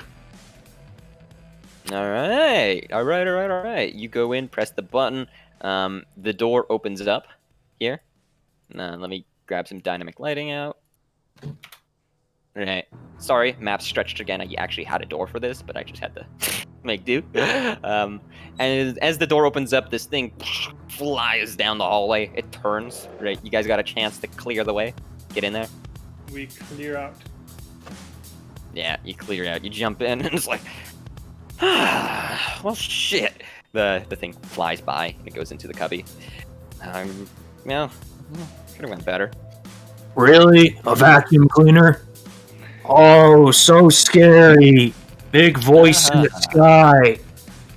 You're so intimidating. You know, I was thinking of adding lasers onto it. That's the next thing we're gonna throw some lasers on it. You guys got any recommendations? It's not intimidating enough. Maybe it's the music. Maybe we gotta have better mood music. You know. I'm going to take a quick break while you go for commercial. Find a way to make it not sound like a vacuum. And yeah, I actually am. We jump out. Right. The feed cuts from them, and it cuts back over, and it's like, well, back to Jonathan Nathaniel. Well, this has been an interesting thing. We have our two interesting people, Requiem, Oni. You know what? It's fine. It's fine. Our last contestants made it at least to the third stage. Right now, we get to see Red Death do some shit. Right, he was pretty cool, and we can do the hallway of riddles. But before that, we have an ad break. Let's talk about our first ad. Right. Let's talk about our first ad, right? We got plenty of people, plenty of things. Everyone's going, hey, I want to sponsor the Dying Man. Well, today, all courtesy of Pharmatech, right? We have a brand new product that everyone should try. Let me read this out. Are you feeling dead inside? Maybe you want to end it all, right? Or maybe you just went through another messy divorce like me. Well, hold on a second there, partner. Before suicide, you should try No Dose Plus Plus Plus by Pharmatech. No dose, no problem. You going 40 hours straight, work week? No dose, no problem. You just ran into, and there's a big controversy, and you accidentally were found in a hotel with an Alaskan hooker? No dose, no problem. You running into some struggles with, the rough crowd, the rocker boys, the people, right? The peasants. No dose, no problem. And for our next ad that we need to thank everything that we are made by. When we first started up the Dying Man, it was a small little project. It was just a bunch of homeless people, right? And who cares about the homeless? Honestly, there's so many of them. We needed interesting people. We needed prisoners. We needed. Oh, I'm not supposed to say that. Oh, well, and we have a fantastic sponsorship that was lined up, set us up, and made everything work. Right, Cyberpunk Uncensored. Right, they know what they're doing. Give them a look, and they made all of this happen. What does Cyberpunk Uncensored do? Are they some porn group? No, a video game? Who the fuck cares about board games? Why are we even sponsored by these guys? And it cuts back to the hallway. You guys have been moving forward for a little bit now, right? You came to your first bulkhead, and the door opens up, right? You can hear the ads kind of ringing off as you walk into the first room. The door closes up behind you, right? More gas kind of is released, right? Well, and we're back, folks. They already made it down the hallway. So, what have you two been talking about? Come on, let me in on the gossip. Maybe your wife wouldn't have divorced you if you weren't hopped up on dysfunction. Counterpoint. Door opens up. both of your lives are in the balance of the audience, so tread carefully. Now, come on, move along. Don't stay in the room. Come on, that's boring. Don't cheat. Move ahead. We need to start the next thing. You see the floor here is different, almost like it's set up to fall down. Right? The door closes behind you. All right. So we got some stuff set up. Let me pull out the book. Right. All right. So, we have in our last contestants, we called this the riddle hallway. Let's see if you guys can beat this. All right. I got a riddle for you both. All right. Listen real close. Listen here. Right. You got to get it right if you want the door to open and to live. Oh, the humanity. So. All right. What does it say here? What did Jensen prepare me with? Oh, these riddles fucking suck. King. No. What is the most common one? What walks on 4 legs in the morning, 2 legs in the evening, and 3 legs at night? Come on. You won't even get this one. If you guys couldn't figure out how to open a fucking door, you can't get this one. You need me to say it again for you? Come on. Say it out loud. It's your mom. Does that count? Hey, audience. Does that count? Come on. You can single yes or no. I don't know. The answer's human. It sucks. She crawls toward me on 4 legs in the morning. She stands in 2 legs in the evening while I'm fucking her from behind, and then 3 legs when she gets tired afterward. All right. Okay. So, we are going to go ahead, and you hear hydraulics move as the floor begins to air goes into the air. All right. We are going to just do something on our own. Wait, is that... No, not fair. Bad for ad time. We still have at least 2 more ads. We got to do a Stein and Wasserman ad, so we can't kill them off just yet. Fuck. All right. So, no. That riddle is correct. Kind of like gives you you see or sorry, he doesn't give any reaction, right? You just hear the sound go off, right? So, next riddle. You know what? No, next riddle. Normally, not normally. Fuck you. You got 2 more riddles to do, right? You got to get all 3 of them right, or you don't die. Right? Is that good enough? We can do an ad after they die, right? All right, that's fine. King of hunters, but fears the dark, in the company of wolves, and but can swim with a shark. Smart as can be, cunning as can be found on all continents. What could it be? You want to answer this one, Requiem? Probably some kind of Pokemon. Who the fuck knows about all those anyway? Yeah, that sounds like that to me. Is that your answer? It's me, a spirit. No, not even close. It's human again. Fucking stupid. Can you imagine being that dumb? Hilarious. That's great. That's fantastic. All right. Wait. I got another one. What do you get? Come on. Let me go off the script a bit. We can't. We still got 30 minutes before our next ad. Right? Otherwise, Fox isn't going to show this. Yeah. All right. What do you get when you cross an owl with a bungee cord? Come on. What do you get when you cross an owl with a bungee cord? You gotta know this one.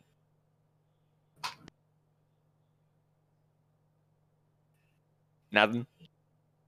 Not even slightly? Is there just silence from you guys? Yep.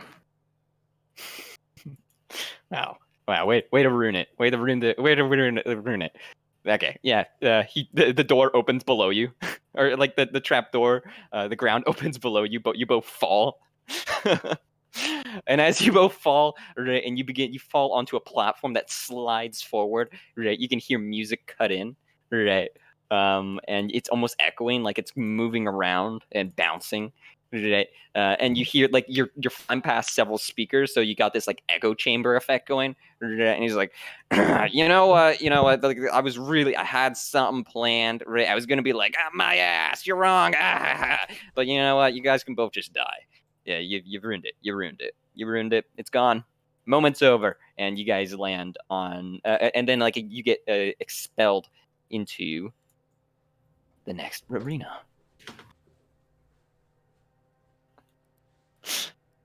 I'm enjoying playing the fucking showcaster. I'm enjoying this too much. All right, you guys get both expelled into the next arena, thrown right into the middle, and you seem to be standing on an ice rink, right? There seems to be like these mirror, like the walls are different now, right? Every wall seems to be like have some sort of like rubberized a bit on it, right? And you guys, it's kind of unsteady ground. And this theme music begins to play, right? It's like, and the big show, Red Death. And you hear this like boisterous laughter. 2 more souls for the rink. As you begin to hear some you hear something cutting into the ground, the ice. Right, let's re-roll some initiative rolls here. As this guy, let's just give him like another quick intro. Like fucking, you see like a flash of red, kind of skate along the ice over to the like. You see him for a second before he goes back out of vision. Right, moving along. He seems to be moving real fast. All right, what was our initiative rolls? 22. And 26 and 36. Jesus Christ, fuck me. His should have been higher too. It keeps messing up my bonuses. There should be combat sense and yeah, you gotta add it to the INT. You gotta manually add it. Yeah. Okay. No, I think it. Let me see. You gotta add, like when you go into the character sheet and it says INT, then you gotta add combat sense to that and be like, if your combat sense is an 8, change the modifier from whatever to a 0 to an 8, along with whatever Sandevest in and whatever you're using. Yeah. So I think. No, that looks about right. 26 looks about okay. I didn't crit like Oni did. Oh, mine should actually be lower too. Well, he rolled low, so he moves. He flies across, right? And the two of you are standing here, no weapons in hands, and he's like, you're both fucked now. So have we seen him at this point? You saw him fly across this part and move over here, right? He seems to be moving. You can hear him moving as your turn starts, right? So you can immediately make a move as well, right? After each person's turn, he gets 10 feet of regular movement, right? Or sorry, 10 meters of regular movement. And when it isn't, then when it actually is his turn, he gets significantly more movement. I'm cheating. Get fucked, idiots. Just a quick one. These blocks or something, do they also go all the way up to the ceiling, or is there a certain height to them? I don't want you to be climbing them, but you definitely probably could get some handholds on the rubber. Okay. Right, they do good to the ceiling though. Oh, lovely. All right. A fucking Canadian. And I will hit him. Okay, you rush forward, right? Your feet are skidding along the ice as you're rushing forward, right? You rush towards this guy. What do you do? As he spins around, like doing some like, he has this hockey stick that he kind of spins around over his head. Think like Tusken Raider, like, right? He's like, look at this guy, and he brings it down. He's like, all right, you want to dance? Let's dance. Yeah, I'm gonna try and punch him. All right. So that should be... Go in. He's ready. He's rolling against you. Because he's not moving at a high speed here, he just gets the regular roll. He does manage to beat it. By the way, you get a -3.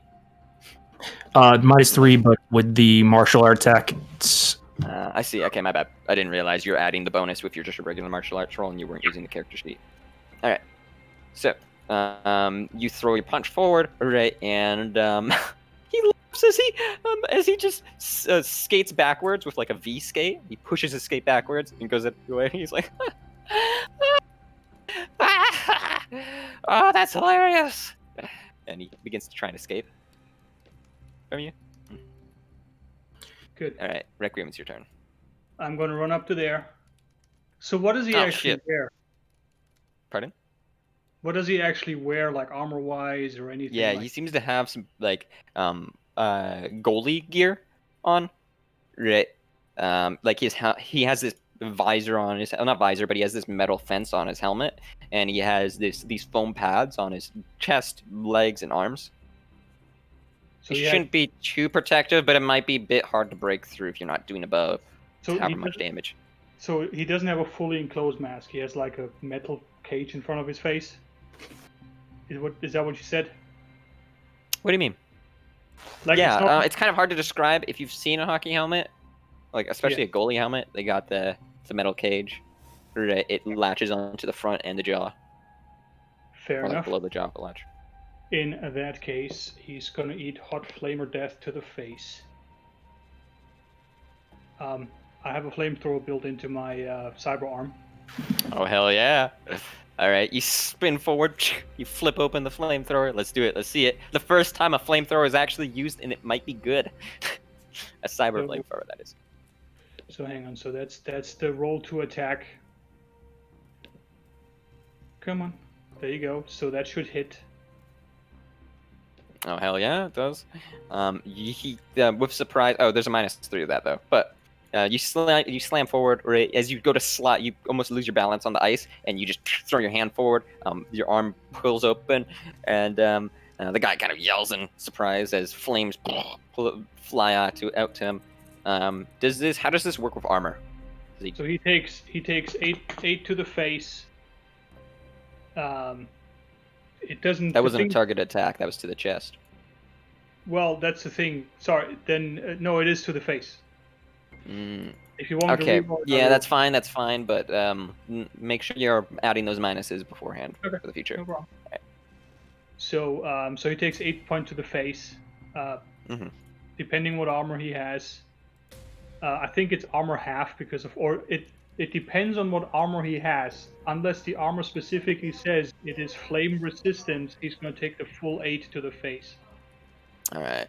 I think a decent amount of that is not going to go right into his nose and jaw area, and like eyes. A good amount of that's going to go into the upper head. So I'm going to split that up, and I'm going to give him 5 to the head, which is actually kind of nasty. You melt his fucking face, right? And you deal like he's yelling in pain. Oh God! When did they get flamethrowers? My weakness. My only weakness, flamethrowers. He's screaming in pain as he begins to try and escape another 10 feet. No, he's not. He's taken a second one to the face. All right, make me that. But he has moved. I'm giving him that movement. He's cheating. All right. Hang on, so the modifier is then a minus... And he's now facing away from you. Oh. Does that hit? Alright, 17. Yes, you get him into the back of the helmet. This time might not do quite as much damage as he's trying to shake it off. Roll me some damage. Coming right up. Yeah, not nearly as much as last time. And I think I'm even going to give you somewhere in between that medium and long range damage. I think I'm going to make that a 3.5. Also, don't forget he takes another damage because it keeps burning next round. All right. How much was it? 0.5? It should be 5 points. Whatever it was. 5. And then round it up. So a damage, a point. So he's taken now how many points to the face, to the head? He took after his body type mod, he took 6 damage. In total? Yeah. Alright. Don't forget, head is always double. I did. I subtracted some of it from the 8 with the armor because he's wearing a helmet, and I didn't think all of it went straight into the lower face. No, fair enough. I'm just saying every damage to the head is always doubled. All right, yeah, so he's taking some serious damage, and then you kind of melt the helmet a bit, right, as he's moving, and now it's his turn. He flies around the corner, right? This guy's pretty fucking mobile, and you hear and you hear this slap on the ice, right? As a hockey puck it comes flying. It bounces off. It ricochets off this thing. Actually, wait. He's got to make a roll on this. Get the stick. He goes ahead and makes a roll. How much damage was that? That was 2d6. So that's rolled that. And what was his roll? Oh no, we didn't roll that. So this scales with his melee ability. So 16. So that's 3 bounces. All right. So first bounce, second bounce, third bounce. All right. So you guys are going to go ahead and make me a. Do you have athletics, dodge, or a reflex roll? Will all accomplish the same goal here, right? Additionally, if you have a hide and evade, that will also work. You're going to be rolling that. You're going to be trying to beat me a 10. But you get the minus for how many actions you took on your previous turn. Oops. Hang on. Yeah, sorry. Right. Take 6 of mine, so that would put 18. All right.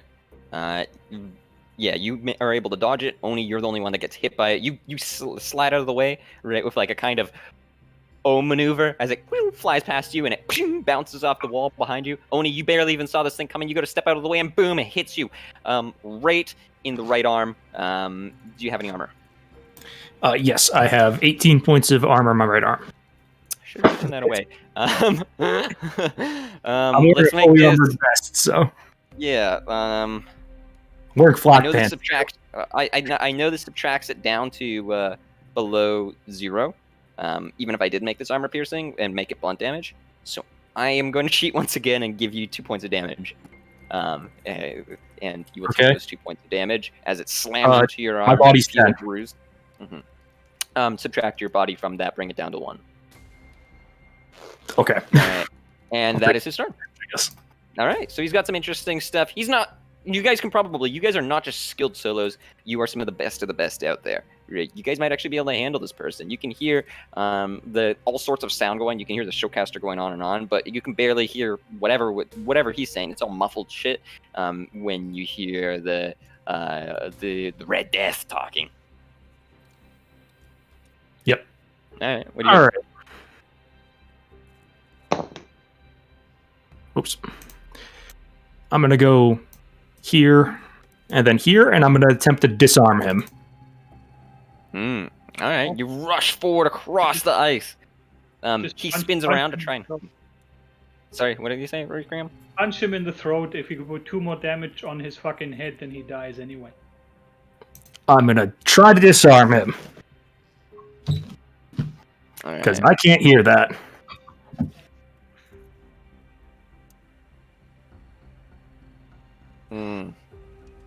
No. You do go to try and disarm him. He's flying by, right? And he does some fucking hockey maneuvers as he jukes you out of the way, and he's like, "You can't catch what you can't burn."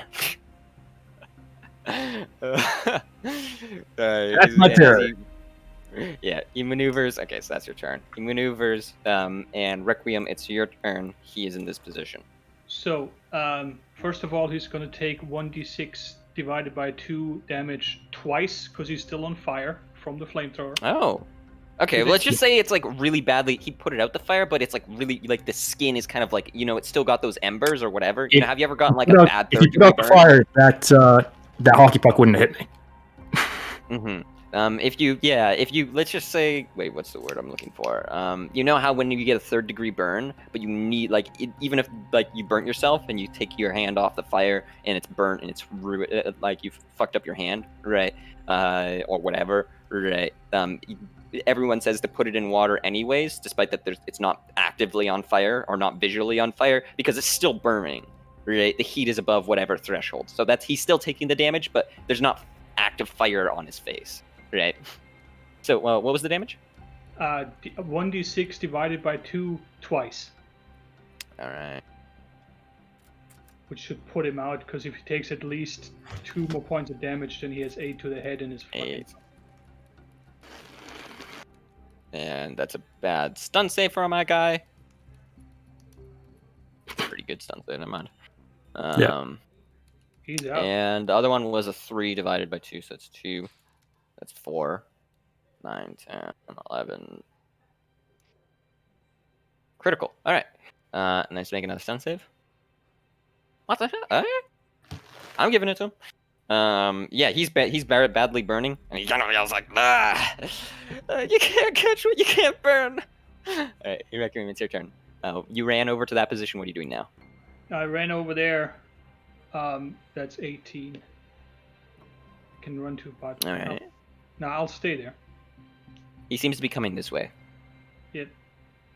If I hold my Alright, action, prepping if it. he does come by me, I'll basically clothesline him. All right. It's his go. He's going to come flying. Right. He's going to do this like fucking cavalry style. Like he holds up the stick. You see a sharpened. You see the gleam of it as light reflects off of it. Like he's going to swing it at you as he flies by.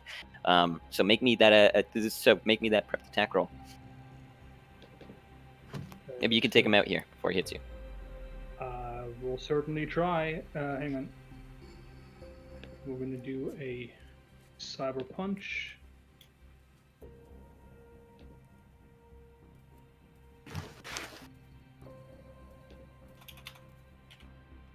I think I hit him. This man here rolling all the crits tonight. Yeah, you guys have been rolling well.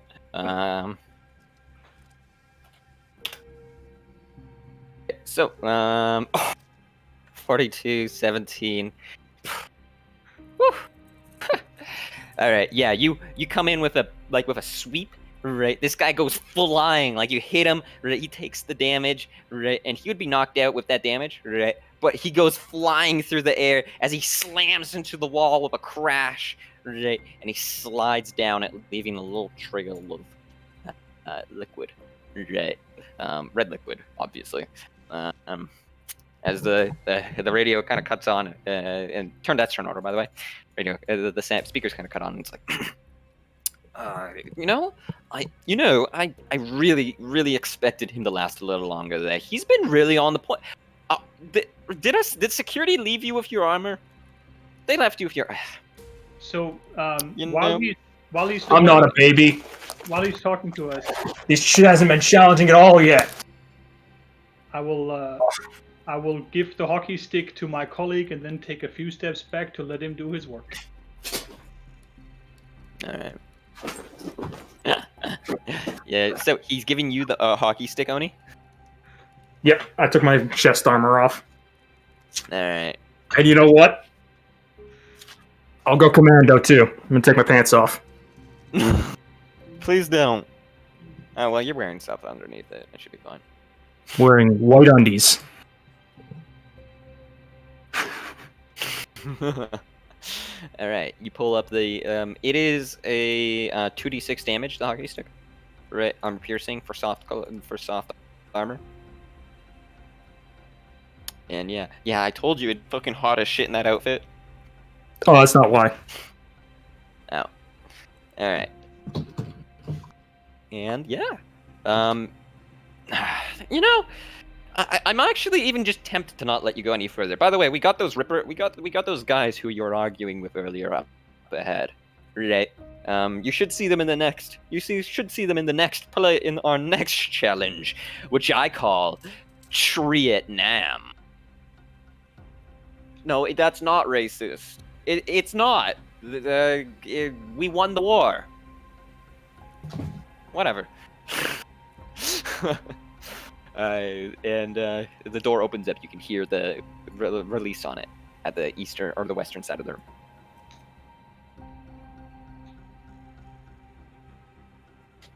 All right. I'm just have another quick look. What I find on the body, like any kind of. He has a little mag pouch of sorts with hockey pucks in it. Right. Additionally, he seems to have some cyberware chipped into his elbows and upper arms and back toward and like spine. Does he?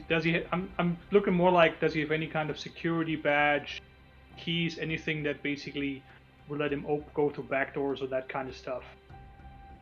Not as far as you know. Since I'm trying to sabotage the game here. Yeah.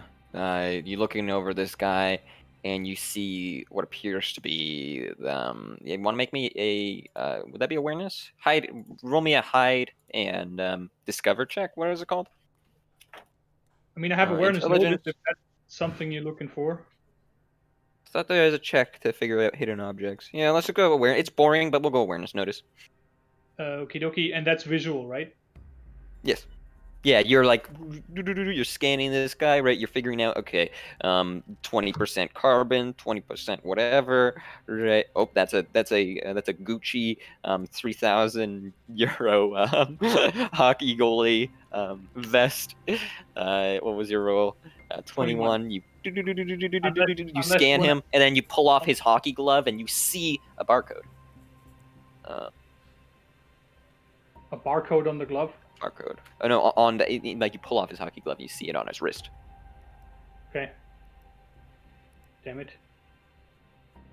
All right, fine. Oh yeah, and there's an armored jacket on the ground because I threw my armored jacket down there. Fair enough. It's like I'm gonna yell at my buddy real quick. Oni, we need that barcode. You have a blade. Oh yeah, sure. I'll come over and chop his hand off. All right. Okay. So I don't want to judge or anything, but I'm pretty sure that's a war crime. You know, we're not whatever. Doesn't matter. I'm pretty sure that's just making moral. Vietnam jokes. We won. It doesn't matter. I don't care what Richard Nixon said. Whatever. Yeah, can we move on? Go through the door. The audience. I have an ad break. I can't cut to the ads unless you guys move through. Come on. Chop chop. I cut off his other hand too and hold it up and flip off the camera with it as I walk away. Yeah, and as you guys are walking out of as you guys are doing whatever, right? We'll cut back to you guys. We get another ad break, right? It cuts over. The footage cuts over right to a disheveled-looking Jonathan Nathaniel. Well, interesting guys these guys are. I think we should have them on a return show. I don't know what everyone else thinks. I think we should bring them back in again because they are wild cards. But let's see how they do in Trietnam. Trietnamese. Trietcon. I don't know. Whatever we want to name it now. Stein and Wasserman. When it doesn't die, buy S&W. You won't regret it. And like as that's going on, we cut back to our little group of people. Can I paste you guys? Oh, I lost your tokens. Thank you for moving together. That always helpful.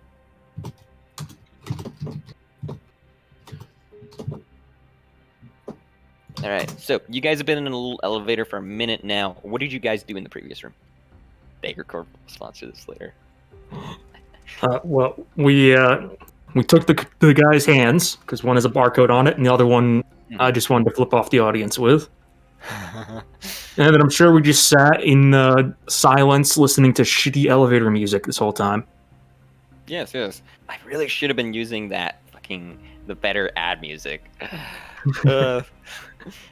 Next time. We'll see. Yeah, well, The elevator opens up, and and you hear the voice. Welcome to Trietnam. All right, everyone else is on this floor. Just kill each other. Last 3 people gonna move to the next room. You know, we're kind of running out of ideas here. Just murder each other. All right, see ya. And you guys see, you hear insects, you hear crickets as you walk into this next area, right? I'll let you have one. I'll take the other 2. Mm-hmm. There is a northern, or not on path. You can see that the area continues going to the south and to the north. Yeah, I'm gonna since I have no shirt on and no pants, just white undies. I'm gonna if there's any mud around, I'm gonna cover myself in mud bushes. I'll All have right, a, all right. while he's mudding himself up, I'm having a good look around to make sure those three assholes aren't hiding anywhere. Awareness check, yeah. Thank you. Oh, stealth. That's a fumble. Yeah, you mud yourself up. Instead of like fumbling you right now, because normally I'd actually roll a stealth in response to something, right? Not stealth. It's not like you roll stealth and that's your stealth check from then on to Yep. forward, right? Because you shouldn't have to roll a stealth check to just stay silent if you're not doing anything, right? You Yep. might have to roll something if someone's coming up and investigating, but it doesn't matter. They're a reaction-based check like dexterity, right? Or rather, Gotcha. reflex. So. You fall on your fucking ass, right? You're making a big mess of yourself. Right? As you go to stand up, you slip and you hit yourself in the head, right? And you're kind of like rubbing your head as Requiem takes a look at you and then goes back to looking around.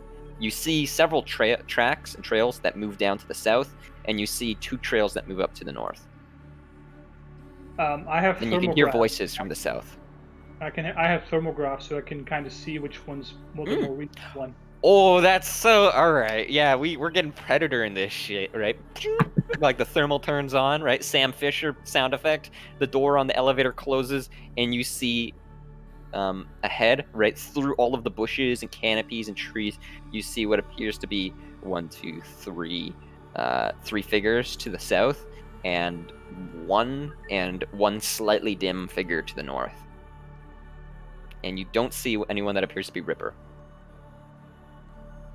Well, I communicate that to my esteemed colleague. Where do you want to go first, south or north? I think the southern ones are probably going to be weaker. Just a hunch, considering the northern ones might have some sort of cloaking. The southern ones are moving towards you. I say we set up an ambush for the southern ones. Let's do it. These Alright. are all trees, yeah? Are there any kind of what is this stuff over here? Sorry, I was in the other map. I'm slowly moving them towards you guys. Sorry, say that again? So what is this stuff and this There stuff? appears to be this strange rubble with like moss on it. Right. And the guys from the south are coming towards us, right? And you can also see the metal walls, but they seem to have like paint or something over them, like masking to try and make the atmosphere. You guys can hide in either of these bushes, or you'll be able to tell when if there's like a single line obstructing your view for the stump, or for the log of the tree, or like the middle of the tree. That's when you know it's a tree. And if there's nothing obstructing your view, it's a bush. Good. Right. So my colleague's going into that bush. I'm going to go in that bush. All right. So you're hiding behind the tree, and he's hiding in the bush. Yep. Yeah, whatever this thing is down here. Is that a tree? Yeah, that's kind of a tree. Yeah, let's chill out behind that. All right. Take a knee down. Right. As 2 people come onto our map. I'll take the little wall there or whatever that is. All right. Yeah. Let's duck down. Scoot down. 2 individuals come forward. Like you can hear them saying shit like, "Oh, this is fucked. Hey, let's just get these other guys. There's less of them up here." All right. And they both appear to be armed with weapons, like guns. All right. Now that they're coming up here, do we want to roll a? Actually, no initiative roll just yet. So they're moving up. What are we doing as they come into sight? And you can see them clearly. Requiem, but you, Oni, are kind of struggling. You can just see them kind of through like the bits and pieces as you're like down prone. Can you I'm waiting for one of them to come close to me, and I'm going to sever their Achilles tendon. All right. And what about you, Requiem? Heads up, dude. So I'll get cut describe the one that's closer to me. All right, guy. He's got this casual posture. Right? He's got 1 cyber arm, and let's go into his character sheet for a little bit more details. He's got 1 cyber arm. He seems like he knows his way around his weapon, which appears to be a Uzi Mini Auto 9, and he seems to have a few extra mags for that. He also has a steel pipe on his back, right? And he seems to have some sort of armored vest of sorts, right? He walks on by, right, and he goes through first. Right, the guy beside him seems to be way more nervous, He seems to be less kind of as oriented around who he is. He also has a cyber arm, opposite cyber arm, but he's not showing it off. It's not silvered, it's not chromed. It has real skin over it, but you can see the metallic line that goes down it, giving away that's a cyber arm. And he also has a Militech Ronin assault rifle and 2 mags with that, and like a big rake. No armor. The second guy has though. So this first guy's passing by you. You doing something? Yep. At the moment, I'm basically Initiative roll. Yeah, let's get that ambush in. I know that the first guy's gonna get cut as soon as he's near the bush, so I'm gonna grab the second guy and just basically punch his head off.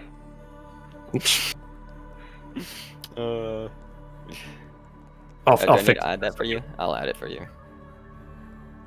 Okay. Requiem, roll me 1 as well. Hang on.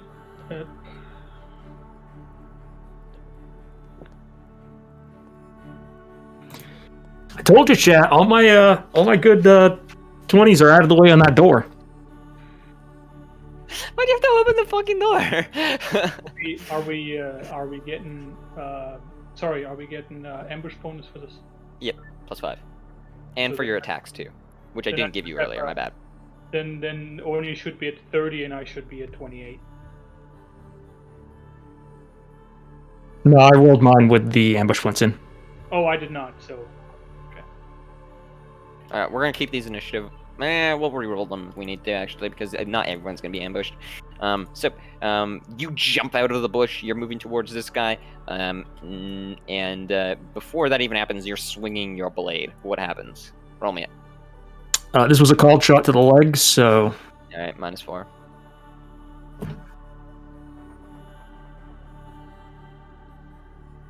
Oh, that's just damage. I know it is. I did that on accident. Sorry about that. No, we'll keep that damage. Yeah, okay. So, you aim for the Achilles tendon, and you got the full ankle. That's above 8, so it does 2 damage to his torso as well. Stun roll. Also, don't forget, if he severs the leg, he has to take a Mortal 0 save. Oh shit, is that true? Yep. Yeah, as soon as you lose a leg or an arm, you always have. What's a Mortal 0 save? Just a straight up body save. If you make it, you live. If you don't, you die immediately from losing your leg. Oh, I'll tie that into a stun save. Let's roll another one. Alright, yeah, no. He drops to the ground screaming in pain. He's bleeding to death. He's not gonna he's going to die within 30 seconds. Right? But he can't even move within that time. He's in shock, his back is spasming. Right. Despite his casual appearance, he really should have been more tense. That adrenaline probably could have kept him alive a little longer. As you cut through his leg, Requiem, we jump over to you. What are you doing? You see that the other guy yells at. He's like, he looks forward. He's like, Jacob, and then he goes to turn. He hears something to his left, right? But before he even turns, you're already there. What are you doing? I am attacking. I'm basically punching the guy's head off with my cyber arm. It's +5 for ambush, -4 for cold shot, so it's an overall +1. Alright. Come on. For 27 and 16 points to the head.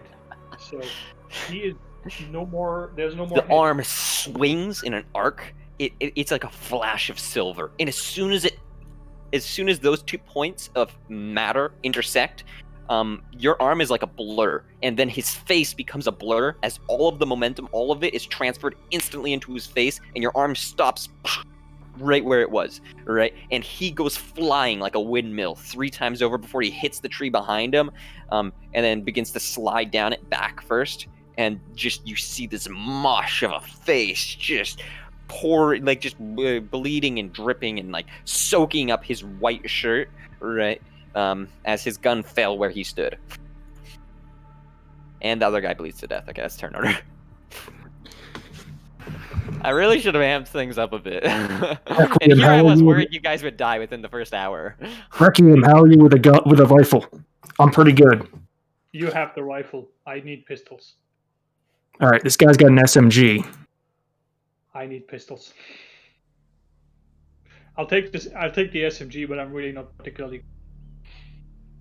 Does anyone have a pistol by any chance? It's a Rodin assault rifle, right? Yeah, Ronin. All right, actually, let me go. So that should be 46. Yep. So if you guys got the stats from the core books, if you don't, I can stat them for you, but I'd rather if you guys could just handle that. There's an Uzi mini auto, that's SMG. It has 30 rounds left, 35 rate of fire.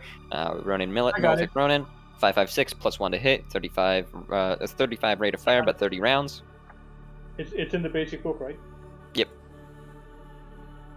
Uzi mini auto 9 and Militic Ronin. So the two of you guys stand, you loot the bodies, you look around. And the third person from to the south kind of like squats down, right? And like he raises a gun in your direction, like he heard something. Right. And then you see the thermal heat signature disappear. Right, like gone. Like either he went behind some sort of hard object or something happened. Right. Good. I investigate where he disappeared. Alright, you want to push to the south? It's off this map. Yeah, I'm gonna push. We're gonna push to the south. Alright, you see Requiem heading ahead of you, Oni. Are you gonna follow? I will follow him. I'm going to be scanning with my rifle shouldered. Alright.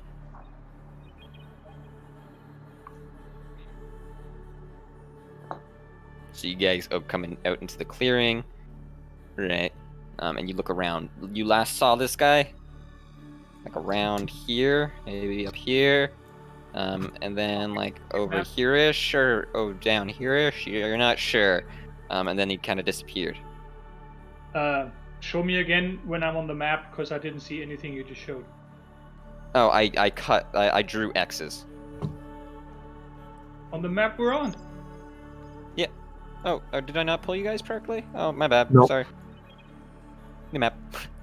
Okay, now that I see the X's, please tell me the whole story again. Okay, so you saw him at first when he was like just standing there around here in the middle. You're not sure the distance exactly, so I put a few X's down. Let me throw a third one down. Right. Then like another one, maybe a little bit closer.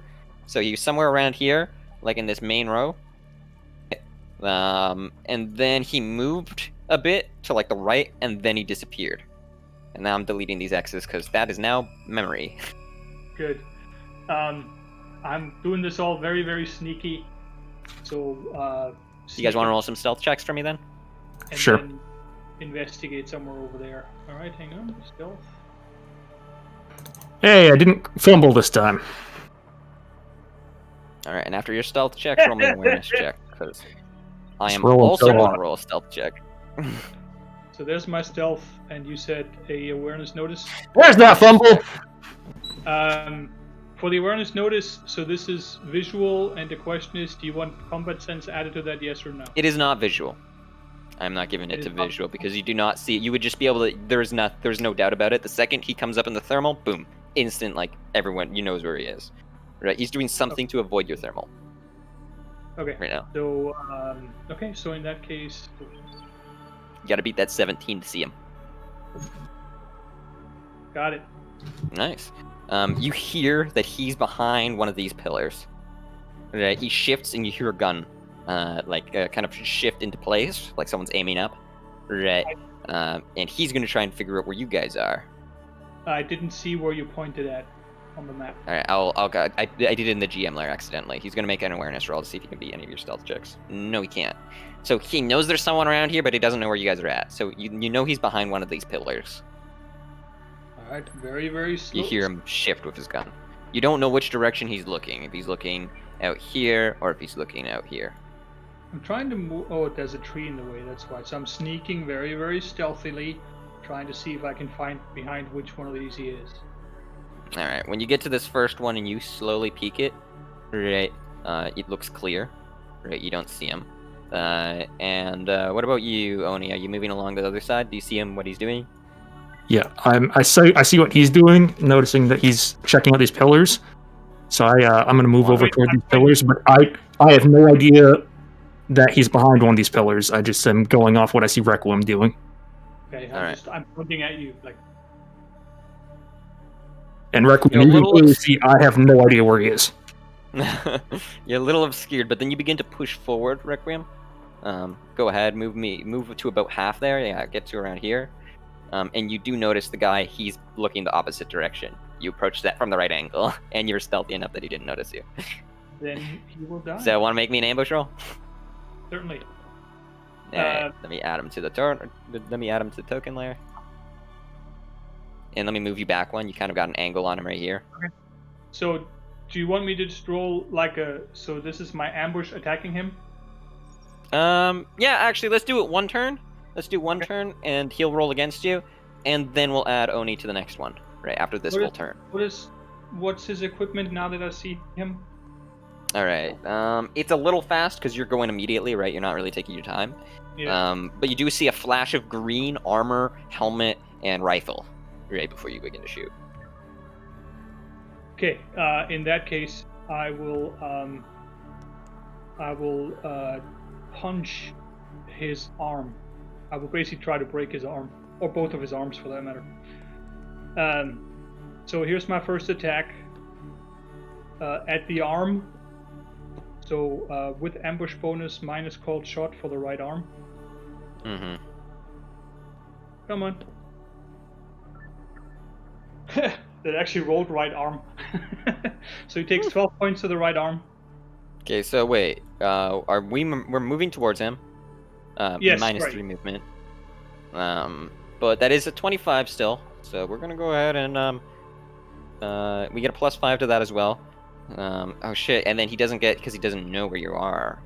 Yeah. But with that fast movement, okay, make me a stealth roll if you're trying to do this quietly. Let's see if I can let him. You'll still have the +5 no matter what.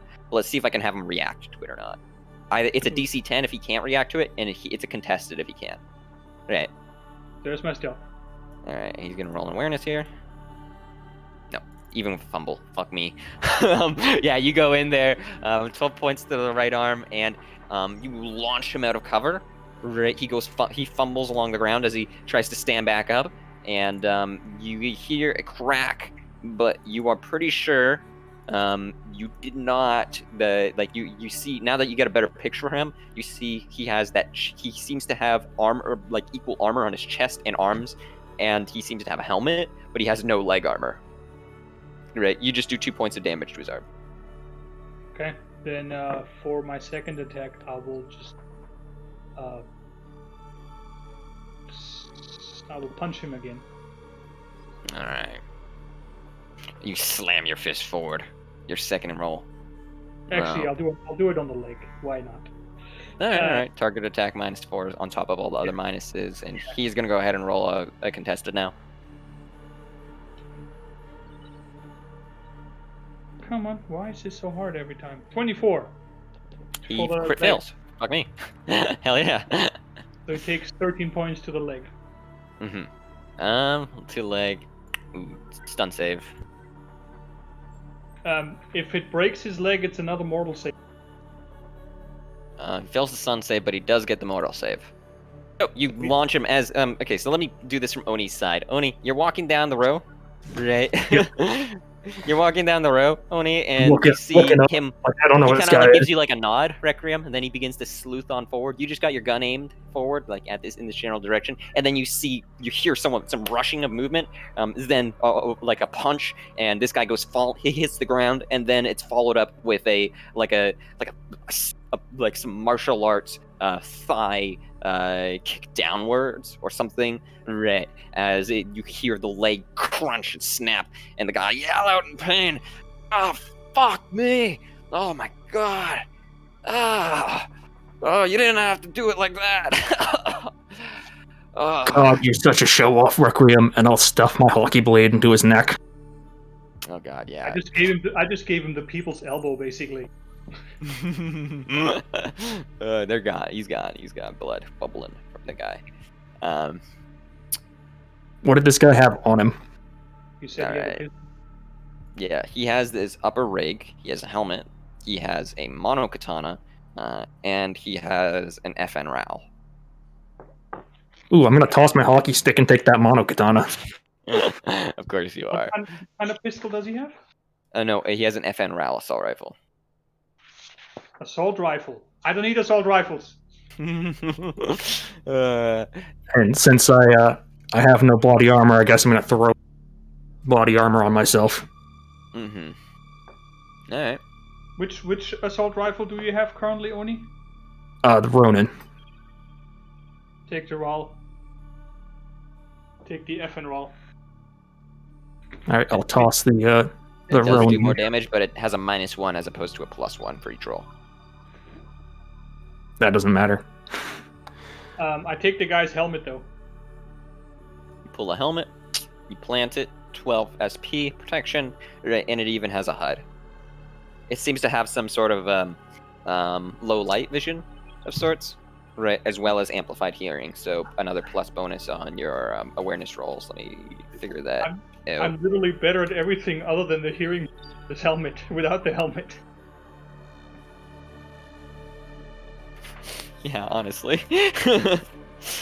Sometimes those things are expensive. Shit. Does anyone know the bonus that you get for amplified hearing in 2020? Rolling hot tonight. Yeah. It's +3, I think, or +2. It's 3 or +2. Oh, I got it right here. Enhanced hearing range. Nope. +2. +2. +2. Alright, Oh, sorry, my bad. +1. +1 on auditory cues. Oh. I was thinking of sound editing. Yeah, +1 on awareness rolls. So when you're wearing that helmet, you get a +1 on awareness, and you get low light, which thermal's just better. Well, I have low light as well.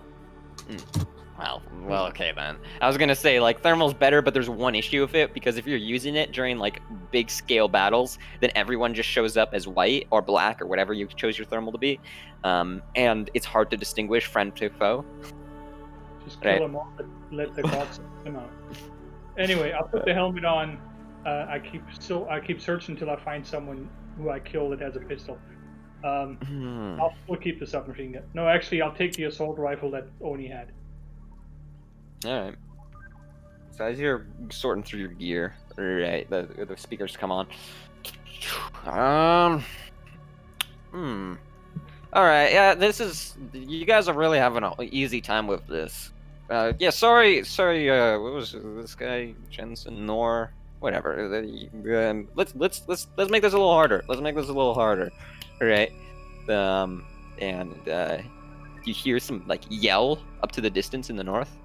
Right, someone just screams. Right.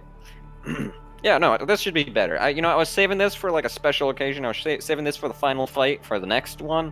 But you know what? I think you guys have earned this. I think you've earned it. Just sit tight, Cupcake.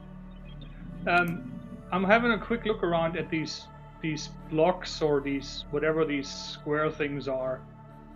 Is this like a metal cube or something? What are those? They appear to be stone pillars, right? You can actually climb them, especially the ones with moss. Okay. They don't go above the trees, but they get up to it. Yeah, they really called the whole arts department for this one. Yeah. Looking up north with the thermograph, do I see those two people coming down? One person is now completely dark, and the other person is now fading, right? And they both appear to be lying on the ground. I will convey this. Like, not completely dark, you can see their outline. That's what I mean. Are they coming towards us or they're staying up there? No, they're coming towards the map you were just at. Oh, sorry, no, my bad. They're both sitting still, like they're just not moving. They're laying down. Okay. They're flat. I convey this information to my colleague. Alright, well, looks like we'll have to push up toward him, or hope whatever the hell he just released kills him for us. Yep. Do you want to wait a little bit and see if they move? Or do you want to move up? I just want to get out of here, man. Alright. I'm gonna push up. Move back to the middle. You middle see map. one of the two thermal signatures, the one that's the darkest, get kind of like, it's hard to describe. Want to make me a awareness roll? Certainly, hang on. And that's visual, right? Yep. Because I'm looking at it, so that is go. There you go. Yeah, it unnaturally, you can tell this is not some sort of tech. It's like the body was flung and hits a wall, right? And then just stay smooth still, right? Against the wall to the right now. It moved at least like 40, 50 feet, or sorry, 40, 50 meters before stopping. And then the other one is just still there. Okay, again, I will whisper that to Oni. Alright, whereabouts are they? I point towards them, wherever that is. Yeah, just north, just north. Alright, So you said I'm that gonna post. the guy was to the right wall? Yeah, one guy was flung right into the wall. I'm gonna post up here, and I'm just gonna try and get a sight line. Like Yeah, you look down. right here. This is the fight for people with thermals. This is the place, right? You're just looking around. Okay, so we both posting up. Well, I'm gonna try and hide in that bush for now and see if I can see what's happening with the remaining guy or the guy that was flung, or if I see anything else for that matter. And I'm trying low light and thermal, and don't I have image enhancement as well, so maybe that'll help. All right, roll me 2 awareness checks. Just listening. Listening, so that's a +1 because I now have the helmet on. So you said 2, and they're both for listening. Mm-hmm. So Try here's and the get first above it. one. Oh, nice. You both got above 25s. Fuck yeah.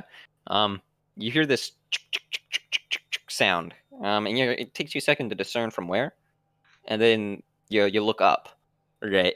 And you see something that's on the ceiling that's like 60 feet high, right, or 60 meters or 70 meters high, right? That seems to be crawls along the ceiling, right? It crawls over you guys, and it seems to be twisted up and angular and metallic, right? And then it quickly moves its way, like past you guys. You saw it, and it was like around over here, and then it kind of like begins moving. You have a chance to make an action if you can roll initiative order over 18. I'll let you guys take an action before it comes out of view and hops down behind some of the trees on the southern map. I'm going to full auto at it. Yep. Okay, it's 23, and what about you? Oh, that was Oni. Requiem, what's your initiative roll? Requiem. Working on it. Does that count as an ambush? No. No. Then that's my roll. All right. These days. Nah. It's not the music. Mixed it up. This is the one. How many 2s can I roll? Jesus. All right, 23, 22. Hell yeah! Both of them hit. Oh, wait, no, those are initiative. My bad. Roll some attacks. Both of you guys get an action. Okay. Full auto. I believe there's no bonuses for that at this range, right?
I think it's just the pistol grenade. It's literally the pistol grenade effect. So it That's should like be 2 meters or something small, whatever it yeah, is. something small. What I'm gonna do is if you destroy one limb, the damage carries over to another.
The music kind of fades, and you just hear like on the radio, like, "Oh my god, are you kidding me?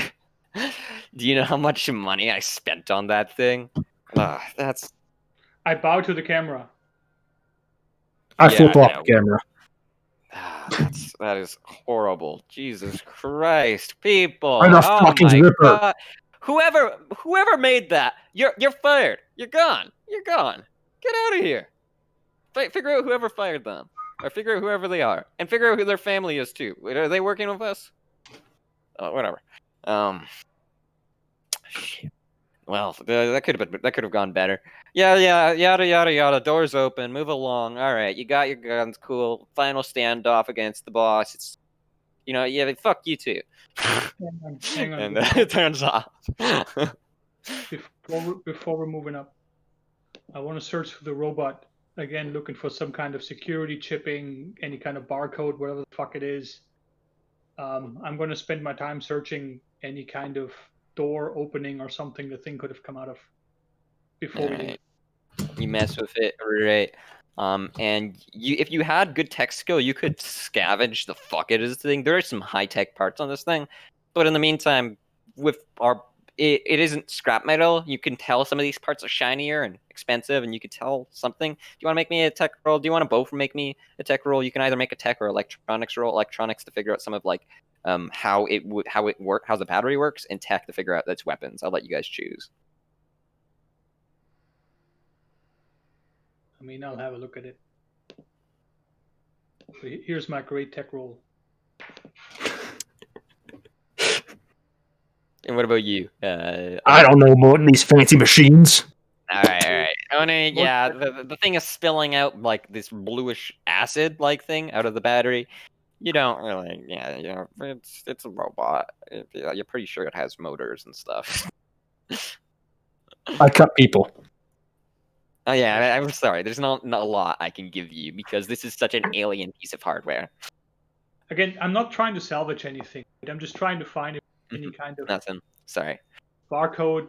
You don't even know where this guy came into this arena from. So that's what I'm searching next. I'm going to take my sweet ass time before I move to see if there's any kind of opening or any kind of door. All right. Okay. I'm done with this. Can we just get security? Oh no, ad break. Yeah. Let's take an ad break. And you hear the speakers come out. Right. And they're just silence. Yeah, no, I'm not actually going to cut away for the ad this time, as much as I love them. So I'll give you guys a chance to explore, if you want to. I want to really search if there's any kind of other door that we're not, that like I said, that thing came out of, that these people came out of. I'm just trying to see if there's any way to go behind the scenes, because I want to sabotage the damn show, and I'm going to fucking do that. I'm gonna send this look. Make me an awareness check. I really wish there was something. Can we add something more to that? Make me an awareness check and add your intelligence, I guess. 10. It's adding my intelligence. Is this? This is visual, right? Yeah, we're looking around. We're trying to investigate. There you go. So when those bodies went dark, okay, this is what we're figuring out. We're kind of piecing the puzzle together. So when those bodies went dark earlier, you're pretty sure that they didn't have any cloaking tech. They were just bleeding to death, right? Yeah. So before the robot even came in here, one of the guys killed the other guy, right? You're pretty sure that happened. Then the robot came in here and killed the other person, and threw him, right? And but it came in here. Did it come in from the middle and move up here, or did it come in from here?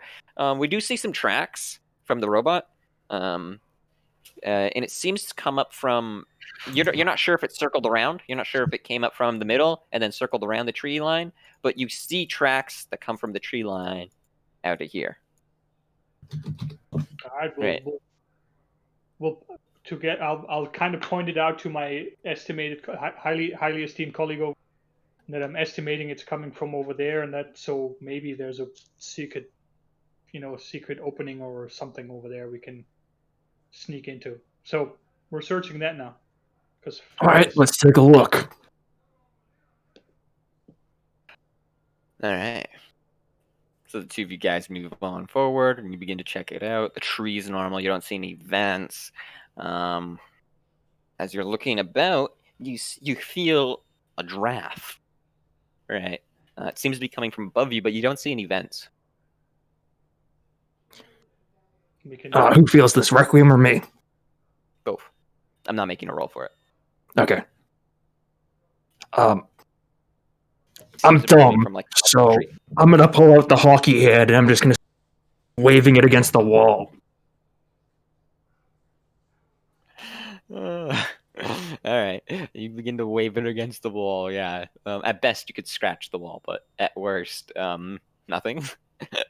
I'll see if I can really investigate in that wall somewhere higher up. Is there a tree nearby or something? Yeah, there is. You could climb the tree.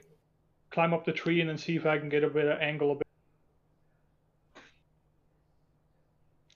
All right. So you begin to climb up the tree. All right. And as you're climbing up the tree, with your 28 previous awareness roll, you see what appears to be like an imperfection in the wall, which seems to be like lines that make out a box, but they're ever so dim. But they're not just a small box. It's actually rather large. It's like a crate-sized box. Right. It doesn't like come out of the wall. It's like inside of it. Right. It could be someone could easily crawl through this prone. Like even a particularly big person.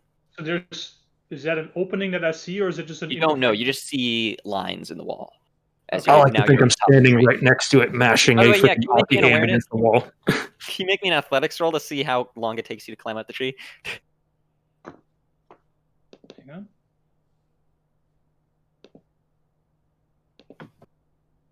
$19. All right. We do it pretty quick, and we see these lines. Thoughts? I'm pointing at it for Oni. Can you shoot that with one of your explosive arrows? Sure, but you might want to back up a little bit. After he gets out of the way, I'll line up a shot. So can you mark it on the wall real quick, just for my own entertainment, where that roughly is? Okay, then I'm not going to go to this side. I'm going to go to this side. So you launch it. It's DC 15 to hit. Yep.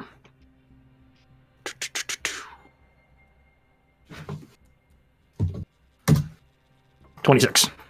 Fair shot. And it hits the wall. It explodes, rolling some damage. Try and get above 15 points of damage, and something interesting will happen. 18. No, 18. 19. I thought you had an. Oh, you're missing a D6 or something. For the explosive arrows, yes. Fair enough. So 19 points of damage. All right, 19 points of damage. You fire, you fire an explosive arrow. It flies forward. It explodes into the wall. Right, and as the smoke kind of clears, you see this massive dent in the wall. Right, like it's just something's been wedged in. You see this black like abyss of darkness. Right, like there's a passageway or something there. Right. See if we can reach it. And potentially reach it from the tree, or just by jumping up. How high up is it on the wall? It's like a few meters away from the tree, so it's relatively. It's a. If you want to do this over the course of like a minute, and a half, it's a DC 15 athletics to get up the tree, and another DC 15 to get across to the wall. If you want to do this all in one go, DC 25, fucking like parkour wall jump shit. Or can I maybe just lift my colleague up? Like give him the. Yeah, you could try and do something like that with strength feat, but you got to climb up there first with that DC 15 or DC 25, whatever you choose, depending on time. But you do hear the speaker come back on, and it's like, whoa, hey, don't play the tapes. Well, what are you guys thinking? Go to the elevator. Hey, we can just my colleague. Are these actual trees, or are they plastic trees made for television? Trees. Trees. Because my colleague could just maybe cut down a tree, and then we lean the tree against it and climb that to. We a katana? Or is a mono katana? Oh shit. Hey, security, deal with that. And you guys can hear like some mechanical sound. It sounds like the elevator. Swinging at the tree. The thing goes off, and he's kind of like, as everything cuts off, right, and he's like, what do you mean the cameras are still on? All right, let's cut to an ad break, quick. And you guys are doing this. Make me some rolls in the background, you know what's going on. We're gonna cut to an ad break. Okay, I don't know if Rob's gonna be around to do this one, right? But let's build the scene for you, right? You got the camera going on, you got the main guy, right? And he seems like he's almost like he's got his shoulders down or something, like he did something wrong earlier. Right? Maybe this was a pre-recorded ad, or maybe he set it up or something. Right? And he was like, okay, so we got the admin on our ass. All right, just okay. I know that they're a major stockholder. Fine, let them do an ad. Let them do an ad. Hey, if you like Cyberpunk, then you'll love Cyberpunk Uncensored. Yep, that's right, Cyberpunk Uncensored. Check out Cyberpunk Uncensored on both Twitch and YouTube for live gameplay, tutorials, interviews, GM tips, the GM roundtable, and so much more. Okay, back to you. Yeah, thanks, Rob. Everything. If the dying man is going fine, right? Go check out Cyberpunk Uncensored. Nothing to worry about, right? I know everyone's got their bets and whatever. Security bring them to the last arena, and we can see that rivalry happen. Ripper versus Oni, and then we like as he's continuing on, we cut back to you guys. Oh, that's fantastic. Thanks, Rob. Fuck this goddamn tree.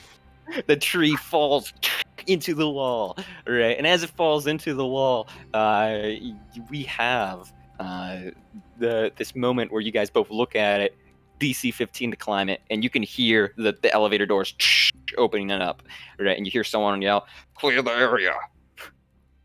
All right, we're climbing up the tree and way into the fucking corridor or whatever that thing is, vent. Yep. All right, you guys climb up in there. These guys pile on in from the other way, right? And they begin to yell out things, right? Somebody shoots, and it like you hear several flechette hit the wall, right? And then someone else yells at that guy, and then someone else yells, "All right, get in the wall, and we'll let you live." You guys can move along like the insides of the wall here, right? It just seems to be like very, very tight corridors that you can kind of crawl or like crouch walk through. I'm just. They begin to move towards the tree. This doesn't need to be an incident. If you complete the next challenge like you have been, you'll be let free. Oh shit. Jim, crawl in there. And you guys continue moving along. Yeah. I don't know how fast Jim can go, but we're pretty fast. Yeah. This is getting interesting. Who was up front? Because I'm moving you guys to the other map. I am. It's Oni. Yeah. You guys come in here. The elevator door, you hear the elevator door open up again, and you guys can see it's almost like one-way sided glass that you look through, right? And there seems to be several like little sensor like balls that are like implanted in the wall to your right, right? And you can see like several, like another team of security move, right, and begin moving to the north there, right? And then one guy guards the elevator. If there's going to be an access card on anyone, you know who. Yeah. Yeah, that's why I up Oni is like, if we give him a little bit, we can get that one guy. Yeah, I'm feeling along the side of the wall to see if there's an access panel. All of those glass-sided, like every second panel, let's say, is one, right? Like it is made up of the like similar material to the one you guys broke. Yeah, I'll look at right, like that. I'll look at Requiem and I'll nod toward that. All right, we can try and push it out. You hear the elevator close and begin moving again. You hear some like fidgeting in the ducts all the way down to the north, and you hear this echoey voice. All right, come out of there! Don't make me get on my hands and knees and crawl for you, please. For the love of God. It's actually a little more modulated. It's not like one of the. So we'll push the panel. We'll try to push the panel out. It's budging. You're gonna need that 14 points of damage. All right, I'm gonna take my mono katana. I can hit it with my fist as well. Don't need to. All right, you got it. I'm gonna Jedi cut a hole in this thing. And then you're gonna make me a stealth roll, Requiem, if you can try and grab this thing, right, and keep it fucking silent, right? If you guys want to. And this guy's going to make a contested roll against that. Never mind. Not on a fumble. Unless he rolls really bad himself. It is just the one guy. So you guys might have a turn or two if you do alert him before Marcom. All right. Oh, advanced hearing, so +1.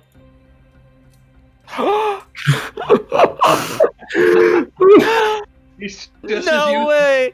As you accidentally push the thing down and it falls, the guy kind of turns. He's like, "No, what was that?"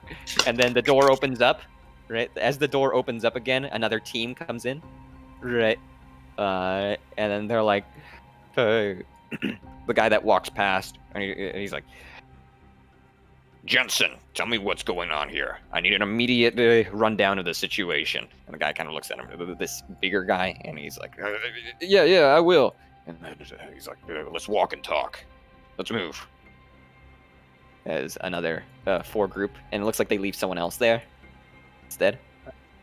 We'll sneak out and see if we can get the guy. All right, that's going to be another athletics roll to, come down quietly and not just jump. It is like pretty high up. Remember, it was above the tree line. You're gonna make me a stealth roll, or Oni. You Requiem, you get down perfectly. Oni, though, you're gonna make me a stealth roll. Nice. Let's contest that again.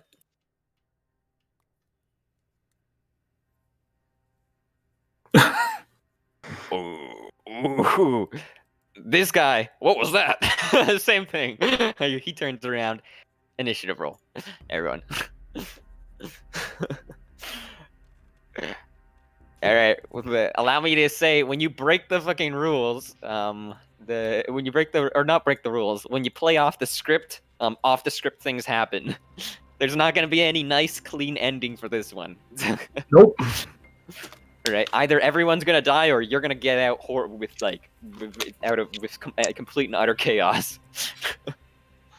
All right. So, Requiem, you go first. Okay. Describe the guy to me real quick. All right. Worst time for me to roll. Flak chest, flak pants, no armor on the arms, nylon helmet, face shield, baton at his side, street sweeper, Cal 12 shotgun, with some advanced extra flechette rounds, right? That are good at medium to long range. Good. He's gonna take a bullet to each arm. All right, go for it. Oh shit. Hang on. Speaking of which, you've been rolling low. I believe you get 2 shots with the 2000 model. No, you only get 1 shot. My bad. I get 1 shot, and then if I want to take it's 3 if I need to. But let's see first what we do to his arms.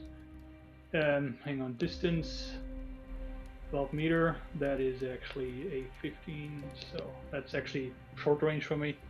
For my gun. All right. So hang on. So handgun. So hang on. Shot is total -1. So should be a 15 to hit. So there's the first shot on one arm, and there's the shot on the other arm. There you go. Both hit. All right. Yes, they do. Roll me some damage.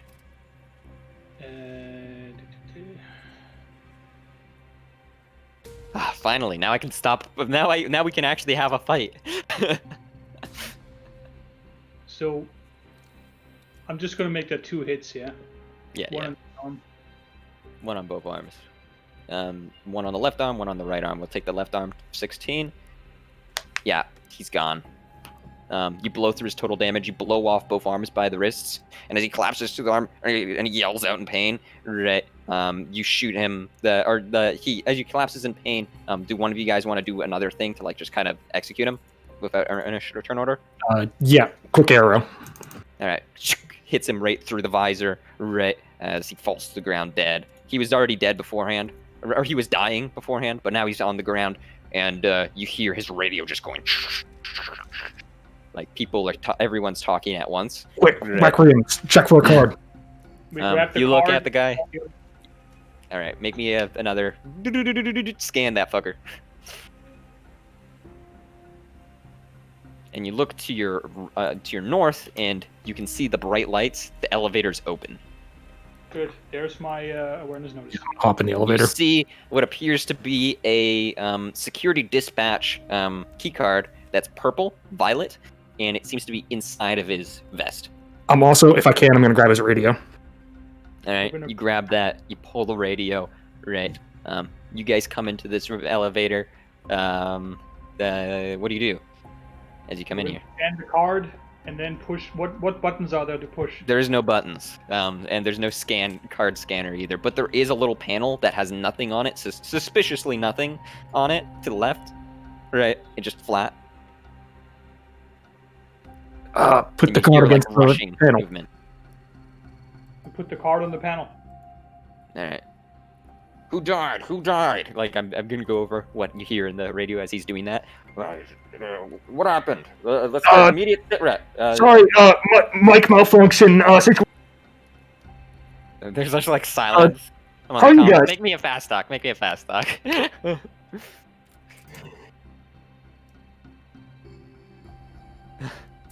All right. Yeah, they're like, oh, all right.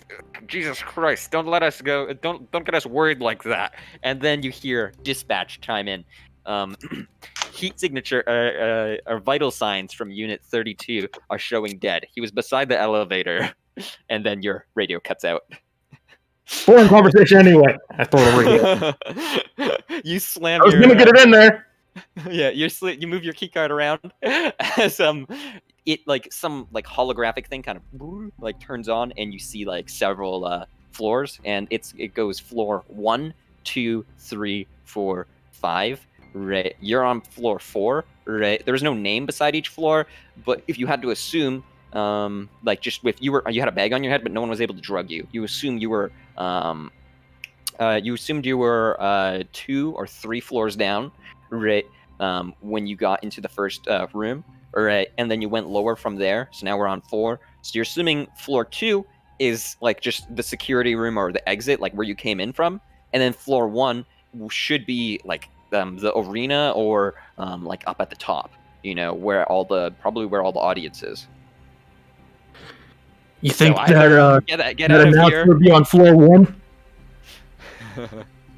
Because we can either get the hell out of here, Buckaroo, or we can kill that fucker. Your call. You want to kill him or you want to get out of here? I said we get out of here and come back later. Let's get out of here. Fuck this noise. Door So closes. try to. Moves up. All right, this might get dicey. Both And guns the ready. door. And as the door I'm gonna- moves up. I'm gonna draw an arrow.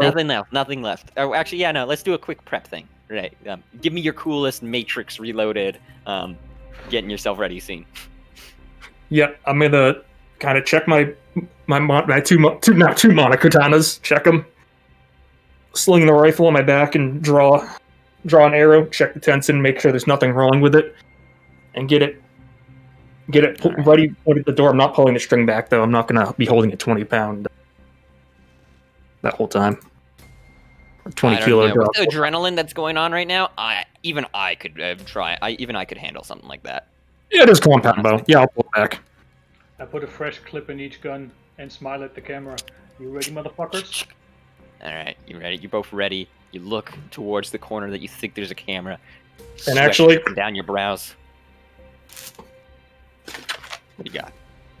Say it. I take Say my it hat. now. I take my hat off. You're currently in your Take your underwear. hat off. anyway. I take the mask off. All right. As you take it off, you guys look at each other. Give me a line before we close it out. I want you to know the name Aaron Hyde. All right. I want all of you to remember this, and I'll point at that camera. You know what? There's now there's gonna be one of those invisible, like one of those sensor things that you couldn't really see. There's a camera there. It's pointing right at you. Give it a shot. Give it a shot. I want all of you to remember this, and I'm gonna shoot the camera. Vision goes out, and that's our title card. You want to end it there? All right, interesting. That was a truly interesting way to end it all. I was not expecting that. That's for sure. Right. I think there would just be flabbergasted voices up above. Right. No one would know what the fuck is going on. There's all this chaos. There's security. Right. The elevator moves up. Right, and we end it. Right. You may escape. You may not escape. Right. I love cliffhangers personally. We'll see if we can't continue that. We'll see if we can't continue this, and if not, then I want to mention, Oni as a character and Requiem are 100% welcome to join my pickup sessions. Right. I've been slowing them down a bit.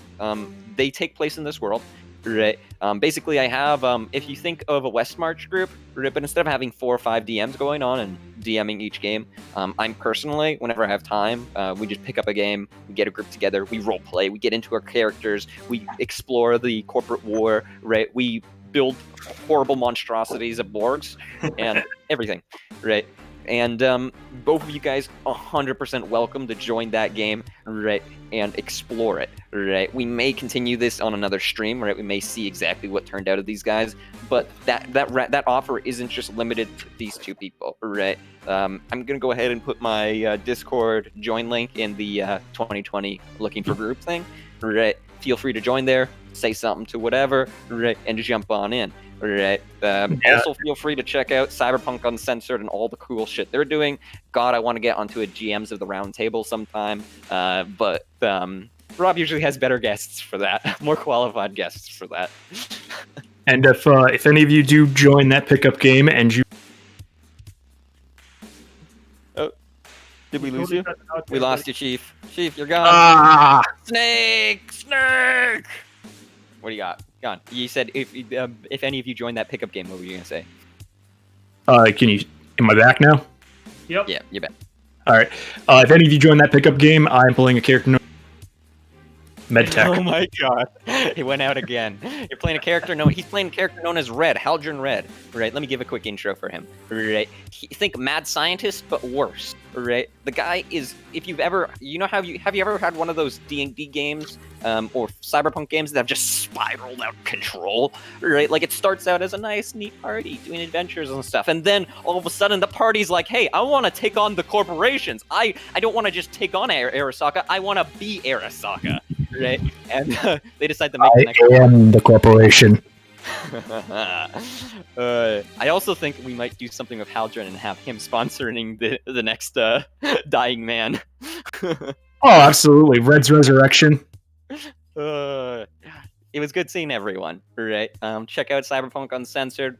Tons of Cyberpunk Red content for the new books that people want to actually have fun, but for all the masochists that want to just stab themselves in pain, I'm looking for players. Yeah, everybody. Say, Rob? Yeah, I was just gonna say, everybody, check out the links in the description. Once we get that updated, and definitely join Cyberpunk Uncensored on Discord if you want to connect with any of the gameplay. We have channels for that, and like GM Jack said, we have West March channels, and you can hook up with Jack and get up on his and all that good stuff. So, and we have a live stream tomorrow too, a couple of them. It looks like 10 a.m. Pacific Standard Time is GM Reservoir Panda. And then I think in the evening, 6 p.m., I'm doing Night City Live. We're doing like 3 GMs getting together and discussing things about Night City.